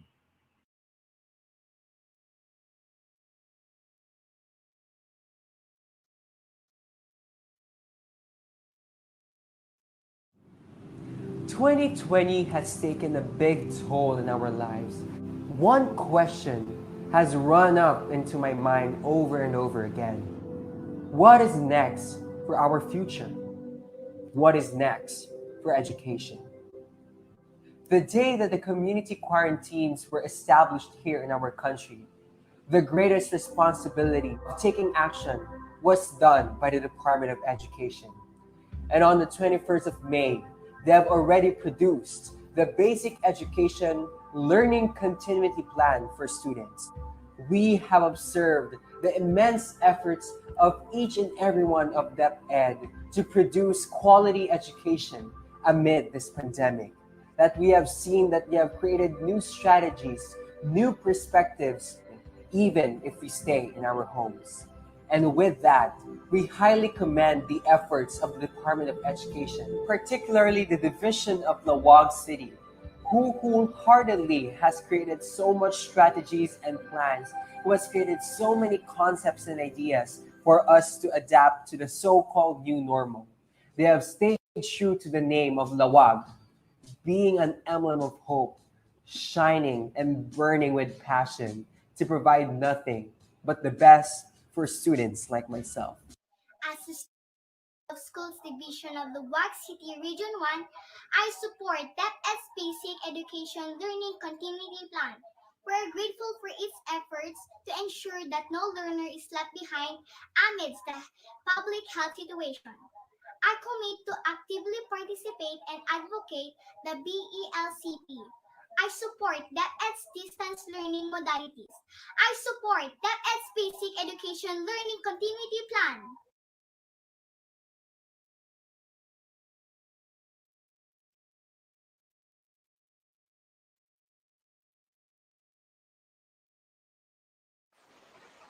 To all our education champions, led by our beloved Secretary of the Department of Education, the Honorable Secretary Leonor Magdoles Diones, magandang umaga po sa ating lahat.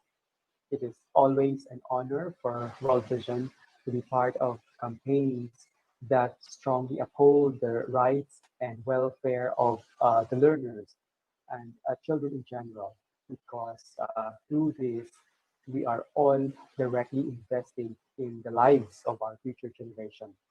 And I believe that it's through partnership that we will be able to strengthen human capital and nation building. In helping children, families, and communities, we at World Vision make sure that our programs and services in education, health and nutrition, child protection, livelihood, disaster risk reduction, and spiritual nurture are all aligned and contributing to the plans of the government and also relevant to the needs of the children, especially the most vulnerable. It is our vision that every child will experience life in all its fullness. Recently, we conducted an assessment on the impact of COVID-19 to children and families. And one of the critical concerns that children express is actually in the form of a question whether they can still go back to school or not because of the pandemic. That is why we at World Vision strongly support DepEd's basic education learning continuity plan. And we believe that through our partnership with different stakeholders, with sponsors and donors, we can make it. We've also launched Butin Natin, a fundraising campaign, and of course, Brigada Pagpasa, a reading and literacy initiative. And we are hoping that these campaigns will contribute to Handang Isip, Handang Bukas. Let me close by saying that wisdom is a gift from God and education is freedom.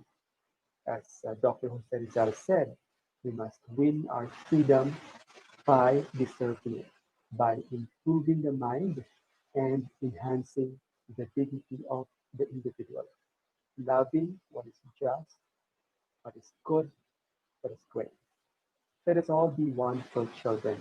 Maraming salamat po, and may God bless us all.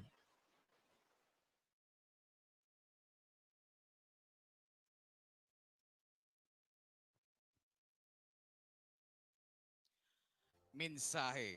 Simpleng pakinggan subalit tago sa puso ang hatid. Pakinggan ang mensahe ng pinakamamahal nating To all senador our at Chair education for Committee champions, on Basic led by our Education, Culture, and beloved Arts, Senator Sherwin T. Gatchalian.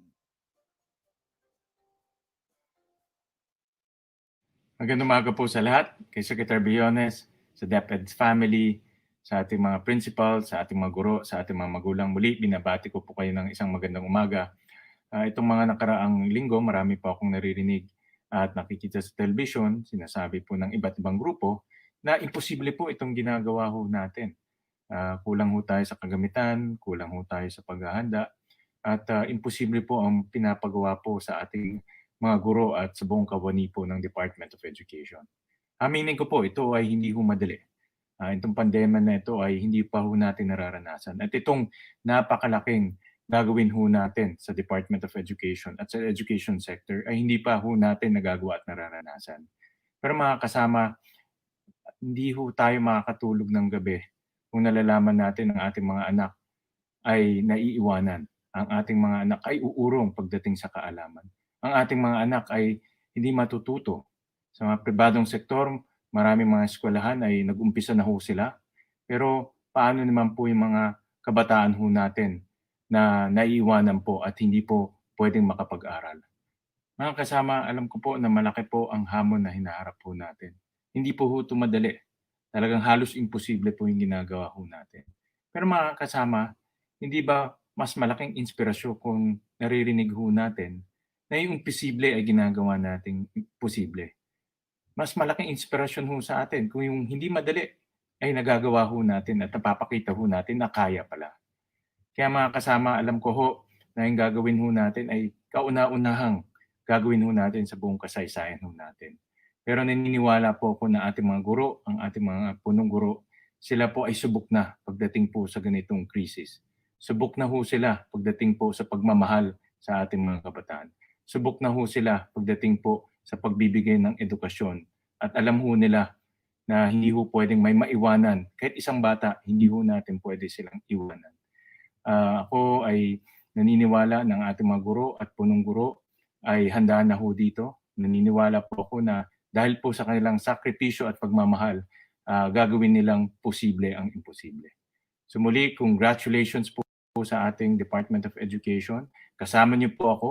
Gagawin po natin lahat ng ating makakaya para masigurado po na itong learning continuity plan ho natin, itong distance learning ho natin, at yung pagtuturo ho natin sa ilalim po ng tinatawag nating distance learning ay magpapatuloy. Hindi ho tayo papayag na maiiwan ang ating kabataan pagdating po sa pag-aaral. Hindi ho tayo papayag na magiging mangmangho sila dahil po hindi tayo makakapagturo sa ilalim ng pandemya. Ito po ay isang paraan para masigurado ho natin na sila po ay magkakaroon ng magandang kinabukasan at hindi ho sila pababayaan ng ating pamahalaan. Muli, magandang umaga po sa inyong lahat at magtulong-tulong ho tayo gawin posible ang imposible.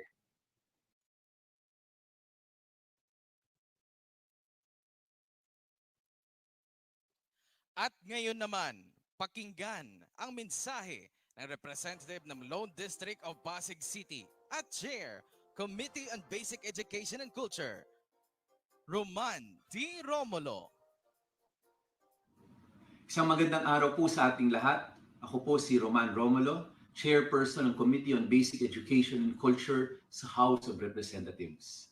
Unang-una po, gusto ko magbigay-pugay po sa buong DepEd family, kay Secretary Liling Briones, sa lahat ng teaching and non-teaching personnel sa bawat paaralan sa buong Pilipinas. Kung hindi dahil sa hard work at sakripisyo po ninyo, hindi tayo aabot sa araw na ito.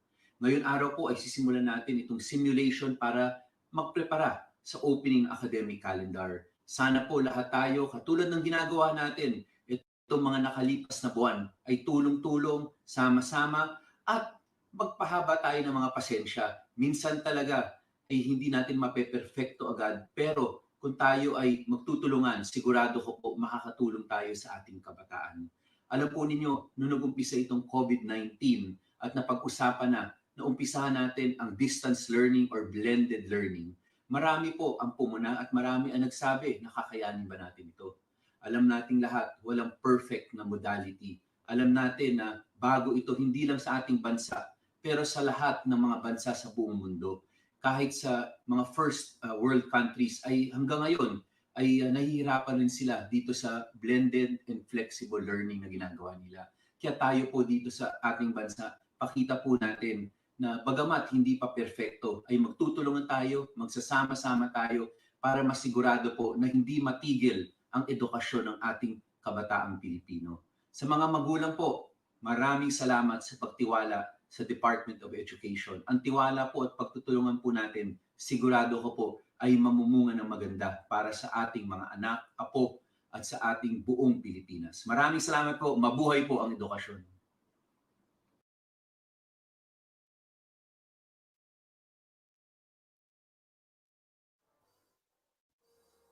At ngayon, pakinggan ang Governor ng Quirino, President, Union of Local Authorities of the Philippines, National Chairman League of the Provinces of the Philippines, Governor Dakila Carlo E. Cua.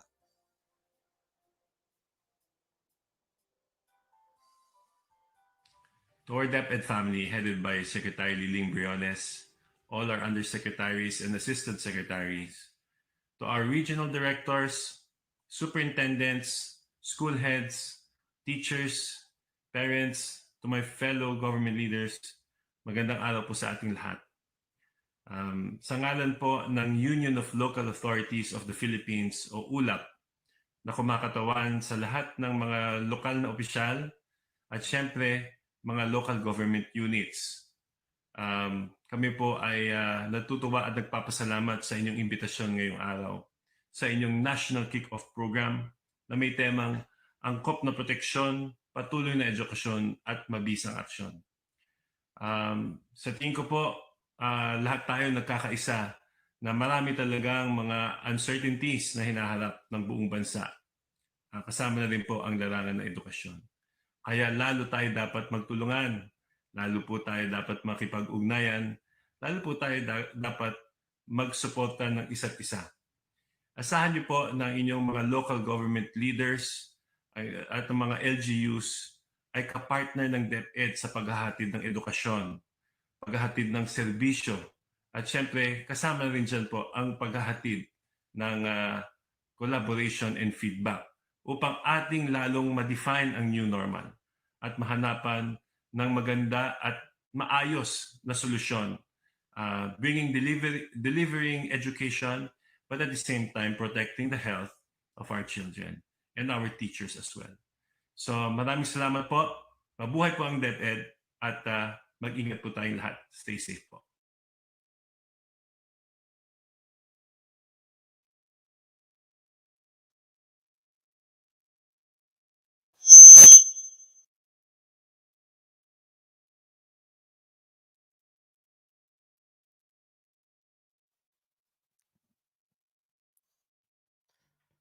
Magandang umaga Pilipinas, Luzon, Visayas at Mindanao. Magandang umaga sa lahat ng mga Pilipino sa buong mundo. Good morning DepEd Philippines and welcome to the National Kick-Off of School Readiness for School Year 2020-2021. Tayo po ay napapanood mula dito sa DepEd Soc Sargent, lungsod ng Coronadal, Rehiyon 12. Bago tayo mag-umpisa mga kaibigan, nais po nating aniyahan ng lahat saan man kayo naroroon ngayon. Tayo po ay magsitayo at sabay-sabay nating awitin ang pambansang awit ng Pilipinas, Lupang Hinirang. At pagkatapos nating awitin ang ating pambansang awit, mangyari lamang na manatiling nakatayo para sa isang ecumenical na panalangin.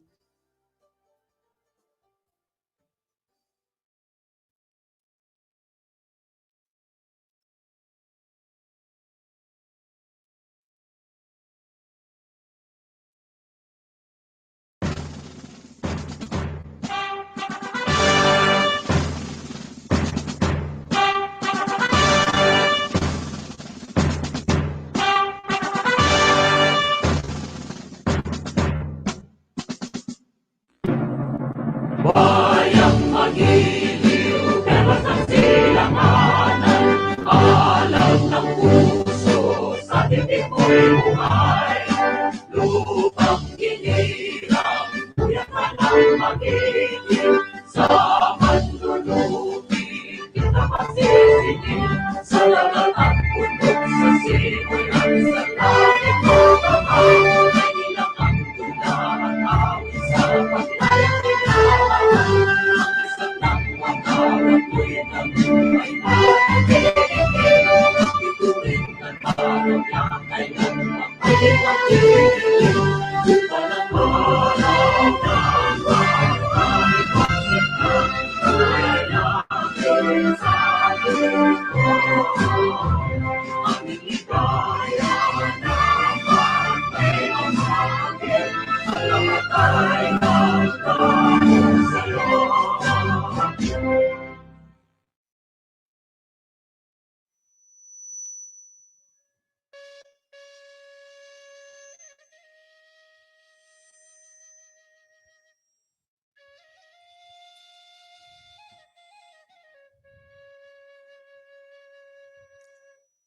Amo duata no mabuni kdemat mapaabelem nim kalafos ni ani iyo nuya gami hol yom DepEd ani iyo magdana yom implementation MDL do welcome to mo learning modalities Maba kede kanga managi mo ni ba Region 12. Duhan baklamang ang Pilipinas. Hal benay mi katangon. Benay mi kagis. Na benay mi hayuk mo ani gemak man. Kanlung mi bayom das mo kau ni o amo. Kam tao malak, kam tuha, kam nga managi, na kamas talo, na kadeen. Hal bembaya mi amo, hal nuya kami. Amo doata, hal san beka semid, bayom kakbang nawaham. Duhan yom tulusam, hal mapasang bakadeen. Hal hanungal mo amo nim taba mako. Nakaka, nahuwitan, yung basago abelean. Ani mo yo, para ba na sa tubel. Hal hanungalam, yung taba mo, amo doata. Sonan.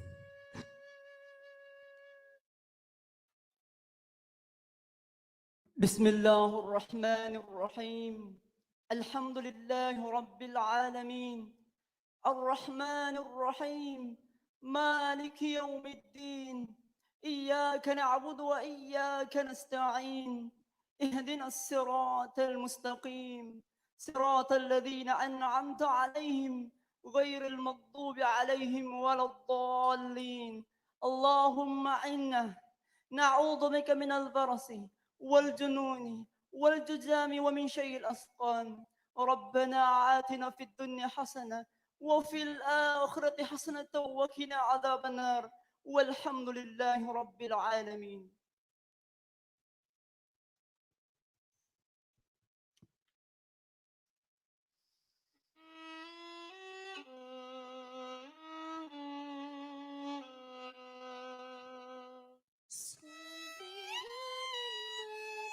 Ay dumati, Ikaw lamang, O Diyos, ang sasambahin.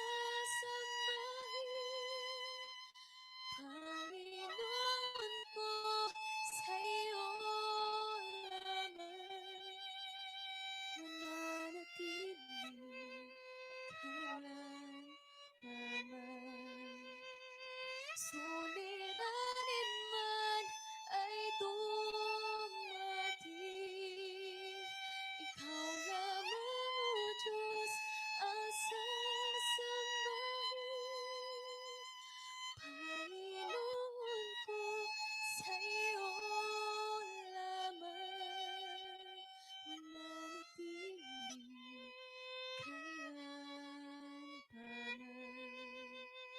Kapahingahan sa iyong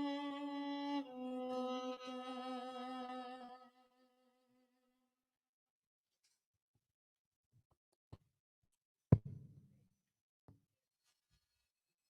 Maraming salamat sa lahat ng nakibahagi sa ating ecumenical prayer. Ang panalangin ng ating mga katutubong kapatid ay ibinigay ni Benji Emmanuel sa saliw ng plauta ni Delmo A. Dulay. Ang ating namang Muslim prayer ay sinambit ni Nasruddin C. Said. Ang Christian prayer naman ay inawit ni Geraldine Timbang na sinamahan ng pagtugtog ng violin ni Vincent Carl Takardon. Sa puntong ito, mga kaibigan, marapat lamang na ating kilalanin at bigyang pugay ang mga haligi, hindi lamang ng kagawaran ng edukasyon, kundi ng iba't ibang ahensya ng ating pamahalaan at ng ating mga partner organizations na patuloy na sumusuporta sa pag-unlad ng edukasyon sa ating bansa.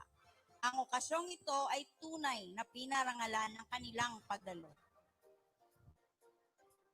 Joining us this morning, ladies and gentlemen, is no less than the Secretary of the Department of Education, Leonor Marcos, the members of the Executive Committee. We also acknowledge the presence of our governors, city mayors, League of Municipalities of Region 12, regional directors of national line agencies of Region 12. At ngayon, upang magbigay ng kanyang pambungad na pananalita, narito ang Regional Director ng DepEd Software Generation, Alan C. Guardado.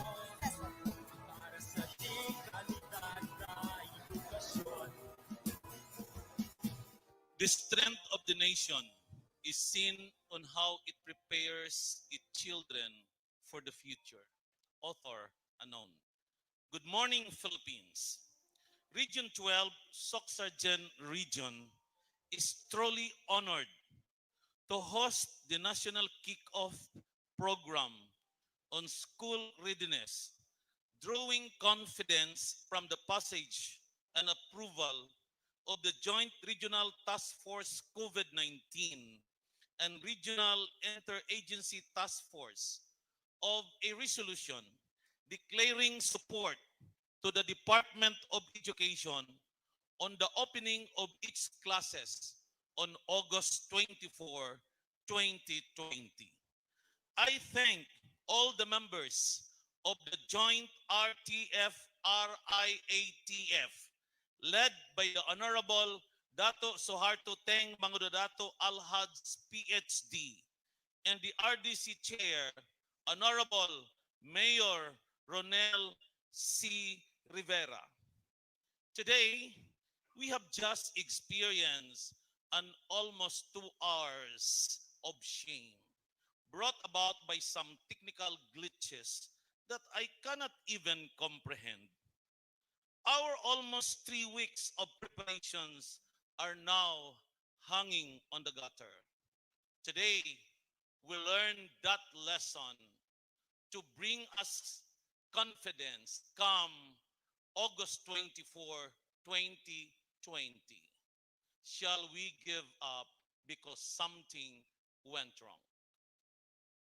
As we launch our national readiness today, we also solicit on the readiness of acceptability, the readiness of flexibility, the readiness of being able to sacrifice and change course of events when, as we planned for months, will turn out to not work as planned. Getting confidence from the men and women of Region 12 who, despite of 2 hours of shame, gathered their hands together and put on the greatest resolve on courage. Region 12 promises to you, we will.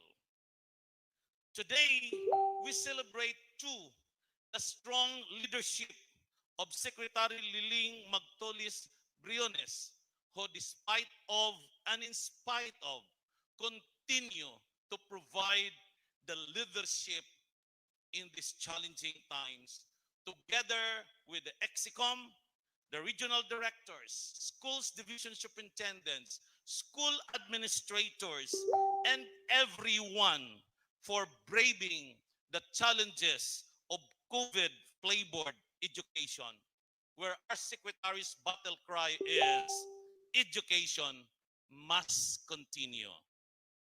As we do our launching today, we want to give the highest honor to all the faceless and nameless teachers whose preparations and hard work are bigger than their fears, the module writers, videographers, filmers, radio-based instruction script writers, and announcers, module courses for making this national launching of school readiness truly dignifying through your efforts.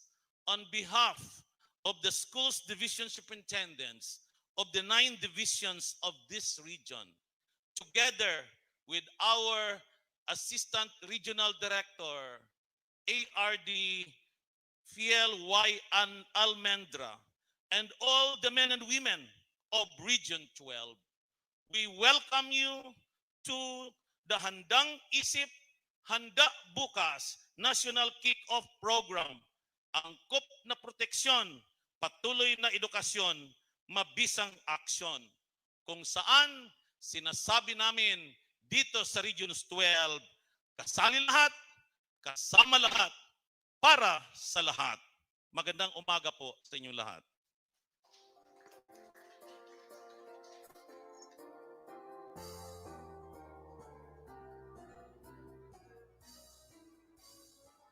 Salamat Maraming salamat, RD Alan, sa iyong mainit na pagbati. Ngayon naman mga kaibigan, para sa kanyang pambungad na mensahe, ating salubungin ng isang masigapong palakpakan, Honorable Ronel C. Rivera, Alcalde ng General Santos City, na siya ring chairperson ng RDC 12. Good day to everyone. Indeed, the year 2020 has been eventful and very faithful for all of us. But the fact that we are here today during the national kickoff program of Handang Isip, Handang Bukas means that we are adjusting, we are fighting, and we are getting ready for the new normal. Congratulations to the Department of Education for bending with the blows of this pandemic and showcasing your capability to adapt to the sudden and rapid changes. When COVID-19 hit us earlier this year, we did not expect that it will turn our life upside down. All the planning and preparation that the national government and our local government unit did for 2020 was thrown out of the window. We did not expect na masisirado ang mga businesses, establishments, and most importantly, our schools. While we are slowly starting to open up our businesses to help jumpstart the economy, it is important that we also put effort and focus on the education sector. Our children cannot afford to lag behind in their education. That has been one of the most consistent campaigns of my administration. From day one, partner natin ang DepEd sa ating commitment to providing rooms, increasing capacity, and developing our education sector's capability because that is part of our mandate and commitment. We should maintain that compliance with the mandate and that high level of commitment, even in the face of this pandemic. Sa kapalangga natong ginikanan, salamat sa pagsalig sa gobyerno, sa padayong pagpa-enroll ninyo sa inyong mga anak. Sa inyong simpleng pagpa-enroll sa inyong mga anak, ginapakita ninyo ang inyong pagsalig sa gobyerno na kaya namong tudluan inyong mga anak na dili sila maulahi sa ilang pagskwela o dili sila mabutang sa delikado. Once again, congratulations to the Department of Education and to our parents and teachers. Daghang salamat sa inyong sakripisyo, serbisyo, o pagmahal sa atong mga estudyante. Palanggata mo, daghang salamat, keep safe and healthy, and God bless us all.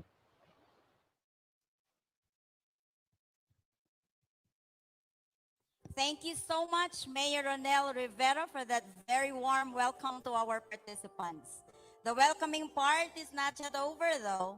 We listen now to the welcome message of Honorable Steve Salon, Governor of the Province of Sarangani.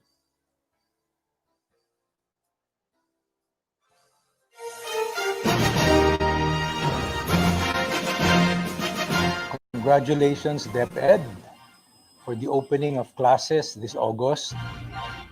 I just want to tell you that Sarangani is committed in partnership with DepEd to provide quality education to the Sarangans. We have been working together to create different modalities to ensure that quality education is delivered to the students of Sarangani. I just want to say that, we take this COVID pandemic very seriously. We put health above everything else. And because this pandemic is beyond our control, Sarangani, DepEd, its private partners have decided to improvise, adapt, and overcome this situation by providing different means and ways to keep education going. Kailangan po na ma-instill sa character natin ang new normal. Habang wala pa tayong vaccine, we need to make sure that our families and our neighbors and ourselves are safe by avoiding large crowds that we get in schools and to simply avoid face-to-face learning until the vaccine comes. So congratulations again, because DepEd Sarangani has come up with their program in partnership with the Sulong Karanungan program of the province of Sarangani, has come up with a modality or a system called LR on wheels. And this will provide online learning to the people in the area, especially in the areas of the uplands. It will be a streamed online teaching tool that will help not only get education to the household, but will keep people safe by preventing mass gatherings in schools. So congratulations, Sarangani, and by God's grace, this LR on wheels will be a great success and will be a spearhead for other divisions all over the country. I'd like to say thank you to DepEd, to SDS Mosqueda, to Ma'am Donna Panes, and for all the DepEd officials for coming up with such a innovative way to improve education in Sarangani during a pandemic. And I'm convinced that Sarangani, once again, can become a best practice example for other divisions all over the country. By the grace of God and with His guidance, we can make this distance learning work for us. I'd like to thank the private sector who has been so helpful, all our education partners that have come together as one group to help bring quality education to the Sarangan. So again, DepEd, congratulations, God bless, and sulong Sarangani.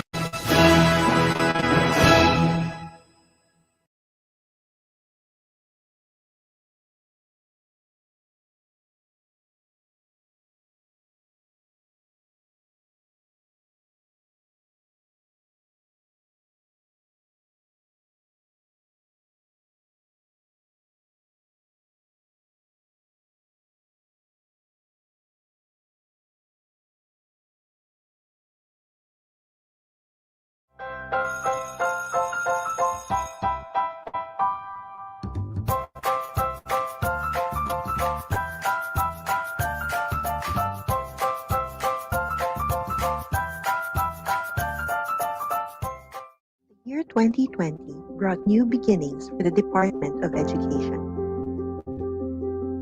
Ready to pivot towards attaining quality education, DepEd was hopeful of the challenges ahead of it. But as DepEd continued to work on its commitment, the world suddenly faced a steeper dilemma. Around the globe, countries like the Philippines had to shift their priorities to respond to a public health crisis brought by COVID-19. Schools had to be closed, activities had to be halted, graduation ceremonies had to be canceled, as people were urged to stay at home. A new normal dawned upon us. As soon as DepEd realized the impact of these disruptions in education, it began to proactively craft its learning continuity plan last April to ensure that learning opportunities will still be available. Consulting with partners and advisors through the Education Forum, as well as legislators, teachers, parents, learners, and the general public, DepEd made sure its LCP encompasses the concerns of the whole education sector in responding to the crisis. Its topmost priority being the protection of the health, safety, and well-being of learners, teachers, and personnel. To make informed decisions, DepEd first analyzed relevant data and epidemiological picture for the incoming school year. DepEd also issued guidelines on its required health standards to be adopted in all public and private schools and DepEd offices following DOH and IATF protocols. It covers 4 COVID-19 mitigation objectives, namely, to increase physical and mental resilience, reduce transmission, reduce contact, and reduce duration of infection. The LCP also outlined how learning continuity will be ensured. It streamlines the K-12 curriculum into the most essential learning competencies and allows the use of distance learning, homeschooling, and blended learning modalities. Since conducting face-to-face classes will be a risk in most areas, DepEd has anchored its delivery of education to modular, online, TV, and radio, or a combination of all. Guided by teachers, modular learning will allow learners to use self-learning modules in a format applicable to learners' capacity. In online distance learning, teachers will facilitate and engage learners' participation through the internet, whether synchronous or asynchronous. TV and radio-based instructions, on the other hand, are converted lessons fit for the broadcast medium. The LCP assures that all our learners, including our SPED, ALS, Madrasa students, can still access education even within the confines of their homes, and ensures that their household capacity will not hinder the right to education. To make this possible, our joint Brigada Escuela and Oplan Balik Escuela is assisting the preparations for the rollout of the LCP. On May 8, the LCP was approved by the IATF. The President also gave it his full support and expressed his commitment to meeting the financial demands of its execution. The implementation of the LCP will not be easy. It is not a perfect plan, and complications can be expected along the way. But extraordinary times call for extraordinary and proactive measures, and the Department of Education is ready to address the challenges along the way with the help of our national and local government, partners, parents, and learners. As one nation, learning opportunities shall be available in this brave new world for our Filipino children.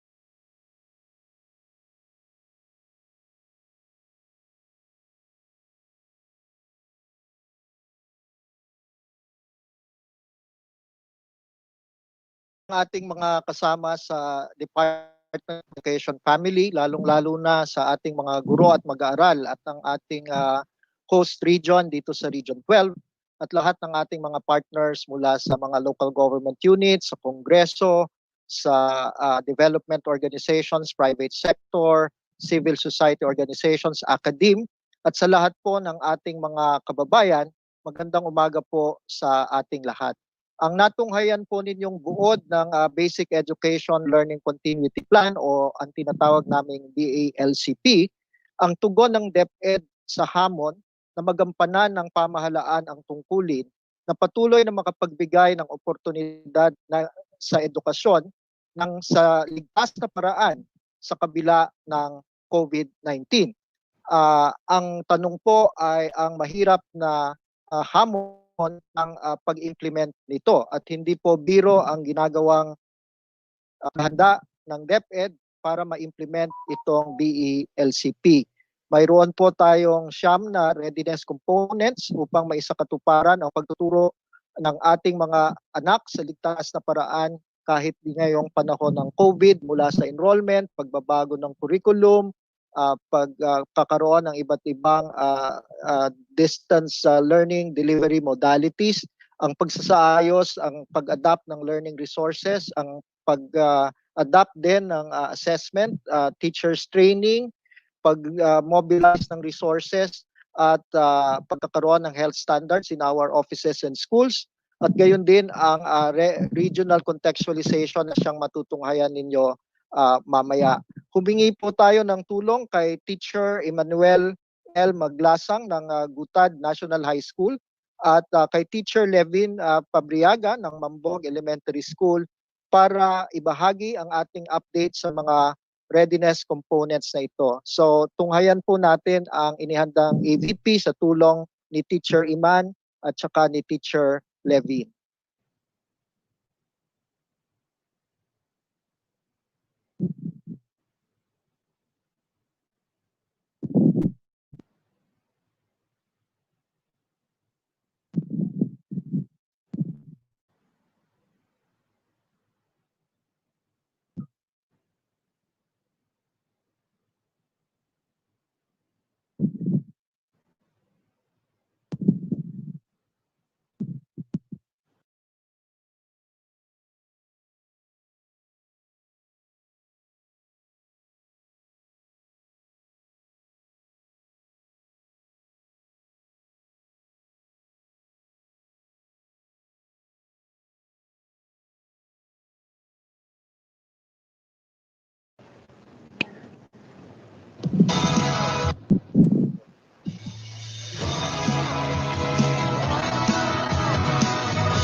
Magandang araw! Ako po si Teacher Iman at ibabahagi ko sa inyo ngayon ang mga paghandang ginagawa ng kasama ko ngayon si Teacher David. Tara, Teacher David, simulan na natin.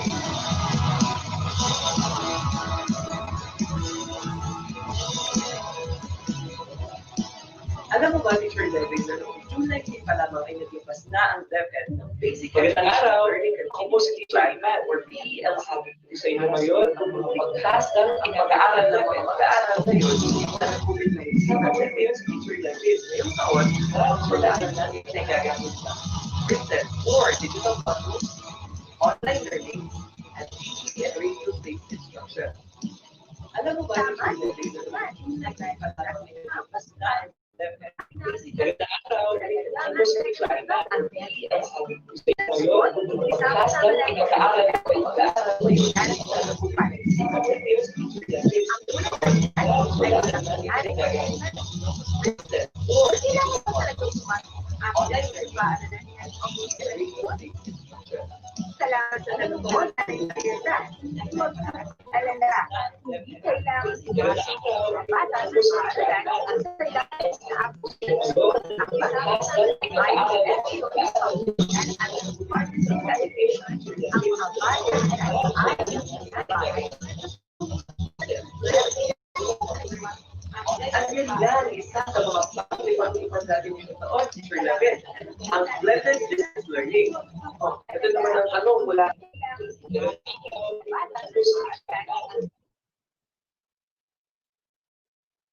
kay Lolo Willie ng Cebu. Takot ang mga magulang sa COVID-19. May mag-enroll ba sa pasukan? Naku, Lolo Willie, masaya po kami ibahagi sa inyo na higit na sa 22.7 million ang nakapag-enroll mula kindergarten hanggang grade 12. Ang ibig sabihin po nito, Lolo Willie, ay naabot na natin ang more than 80% ng kabuuang bilang ng mga nag-enroll last year. At mahigit na ito sa adjustment enrollment target na isubmitted ng DepEd sa National Economic and Development Authority, or NEDA. Mula sa kabuuang 22.7 million, 21.2 million ang nag-enroll sa public school. Katumbas ito ng 93.90% sa enrollment last year. Kaya naman excited na ang DepEd simula ng school year na ito. Totoo yan, Teacher Iman. Excited na talaga akong makilala ang ating mga mag-aaral. Tanong naman ni Teacher Bakerin mula sa Hinanta po. Ang hirap ko talaga magturo ngayon dahil hindi kami makakaklase ng face-to-face. Paano kaya namin magturo ang buong K-12 curriculum ngayong taon? Teacher Bakerin, batid natin ang hamon na dala ng COVID-19 pandemic. Kaya naman, pinabuti ng Department of Education na piliin na lamang ang most essential learning competencies o MELS ng K-12 curriculum. Mula sa 14,171 ay mayroon na lamang 5,689 na learning competencies. Pinili ang mga MELS na ito upang mabigyan diin ang pagkatuto ng pinakamahalagang kaalaman, kasanayan at kaugalian na dapat matutunan ng mga bata. Bukod pa rito ay mas mapapadali ang paggawa ng mga learning resources para sa distance learning. Kaya-kaya natin to, Teacher Babylin. Fighting! At ito naman ang question mula kay Aris na isang grade 8 student mula sa Angeles, Pampanga. Wala po kaming pambili ng laptop or tablet. Po kami makakapag-aral. Tamang-tama yung tanong mo, Aris, kasi maraming nagtatanong yan. Hindi mo kailangan mga ba dahil isa lang ang online learning sa mga distance learning modalities na inihanda ng DepEd. Kung wala kang laptop or tablet, pwede kang mag-aral gamit ang modular or ang TV and radio-based approach. Para sa kaalaman ng lahat, gumawa ang DepEd ng mga self-learning modules na pwedeng nakaprint o kaya naman ay digital. Pero bukod sa mga self-learning modules na ito, pwede rin gumamit ang mga paaralan ng mga sumusunod. MELC's map textbooks, activity sheets, MELC's mapped or aligned supplemental learning materials, SLM-based or MELC aligned videos or radio-based instruction. Marami sa mga supplemental learning materials na gagamitin ngayong taon ay ibinahagi sa atin ng mga partner organizations.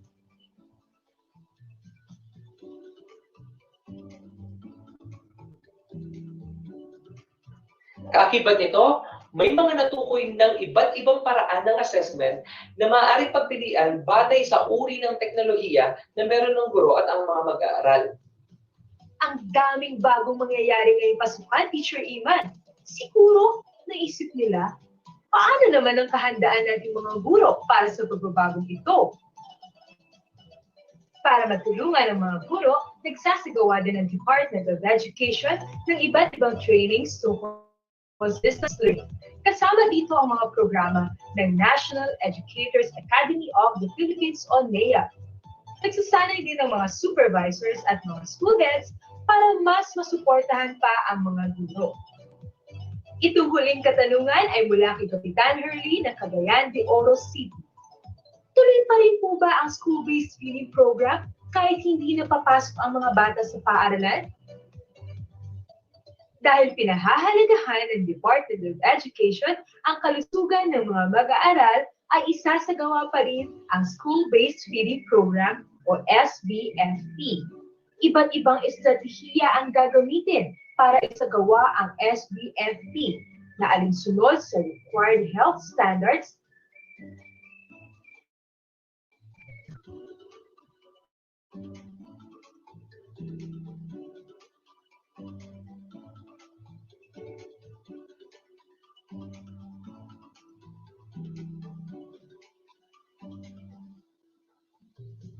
at mga alituntunin ng DOH at IATF.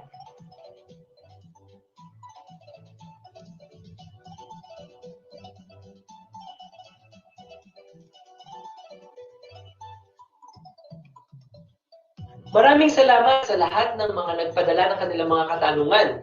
Sana ay natulungan natin kayong mas maunawaan yung mga bagay na pinag-usapan natin ngayon. Bago tayo magtapos, nais nating pasalamatan lahat ng mga nakatuwang ng DepEd sa paghahanda para sa school year na ito. Tunay nga naging malaki ang kontribusyon ng ating partners sa Oplan Balik Eskwela at Brigada Eskwela para tugunan ang mga pangangailangan sa BED. Ito ay nakadagdag sa ibang estratehiya na ginawa ng DepEd, gaya ng muling pag-aangkop ng budget, paggamit ng Maintenance and Other Operating Expenses o MOOE at Special Education Fund o SEC. Malaking bahagi rin sa paghahanda ng DepEd ang pagbabayanihan ng mga field offices, mga paaralan at ng pamayanan.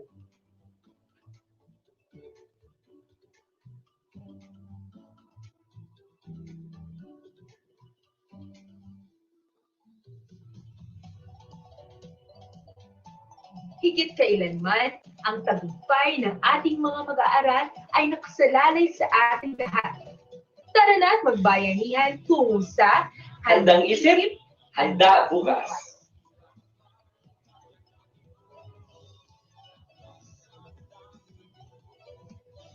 Maraming salamat. Maraming salamat kay Teacher Iman at kay Teacher Levin. Totoong tinitingnan natin itong BELCP, hindi lamang isang emergency response, hindi isang investment para sa hinaharap ng ating edukasyon. While there will be expectedly learning loss in certain areas, there will at the same time be quality gains through innovations and lessons from our education response to COVID-19.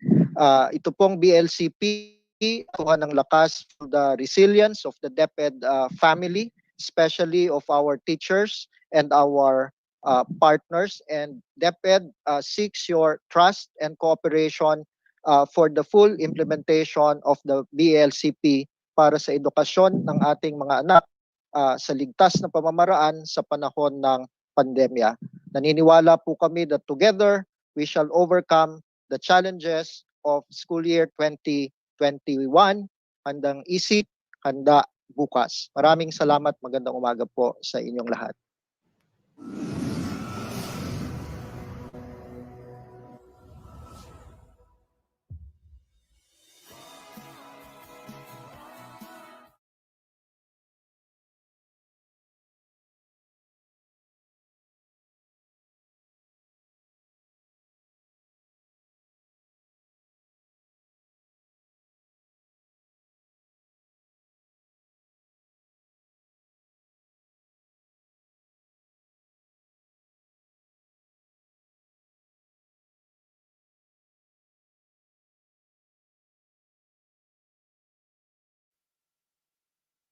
mga piling rehiyon dito sa Pilipinas.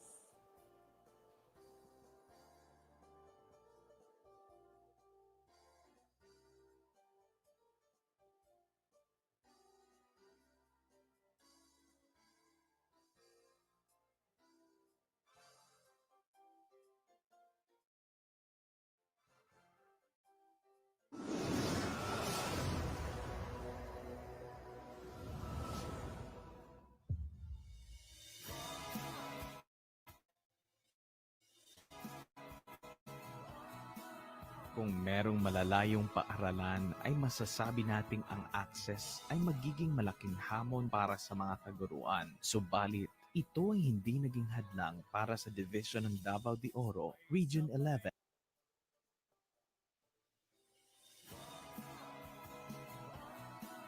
Kung merong malalayong paaralan ay masasabi nating ang access ay magiging malaking hamon para sa mga kaguruan. Subalit, ito ay hindi naging hadlang para sa Division ng Davao de Oro, Region 11 dahil ang Mangayon Elementary School, last mile school mang maituturing, ay abot na abot pa rin. Radio-based at modular ay kanilang naging paraan para sa buong kwento.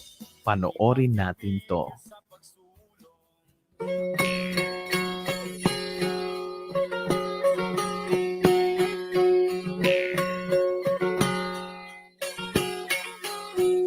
Welcome to Mangayon Elementary School Side 4 Extension, the School of Dreams, dedication, responsibility, empowerment, attitude, motivation, and the School of Success. Home of the Matig Salog tribe. Side 4 in Barangay Mangayon in the municipality of Compostela is one of the identified geographically isolated, disadvantaged, and conflict-affected areas in the province of Davao de Oro. Its geographical location is challenging in itself. Teachers need to ride Skylab or habal-habal most of the time, which is a tough task to solve. The school, founded in 2019, is a product of the spirit of volunteerism. The 20,000 square meter land area was donated by the chairman of the tribe, Uraya Mansayluan. It is situated at the topmost part of the mountains of Barangay Mangayon. With this, the Department of Education, in partnership with the provincial government of Davao de Oro, inked a joint endeavor to establish a learning institution under its flagship program, the Last Mile Schools Program. It is envisioned to address the gaps in resources and facilities to far-flung communities in terms of education. Out of all the Last Mile Schools program recipients, Mangayon Elementary School Side 4 Extension is unique and has been a model for other LMS. In the light of the current COVID-19 pandemic, with schools around the country being and face-to-face classes are prohibited, the school is now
facing a gallant task to provide quality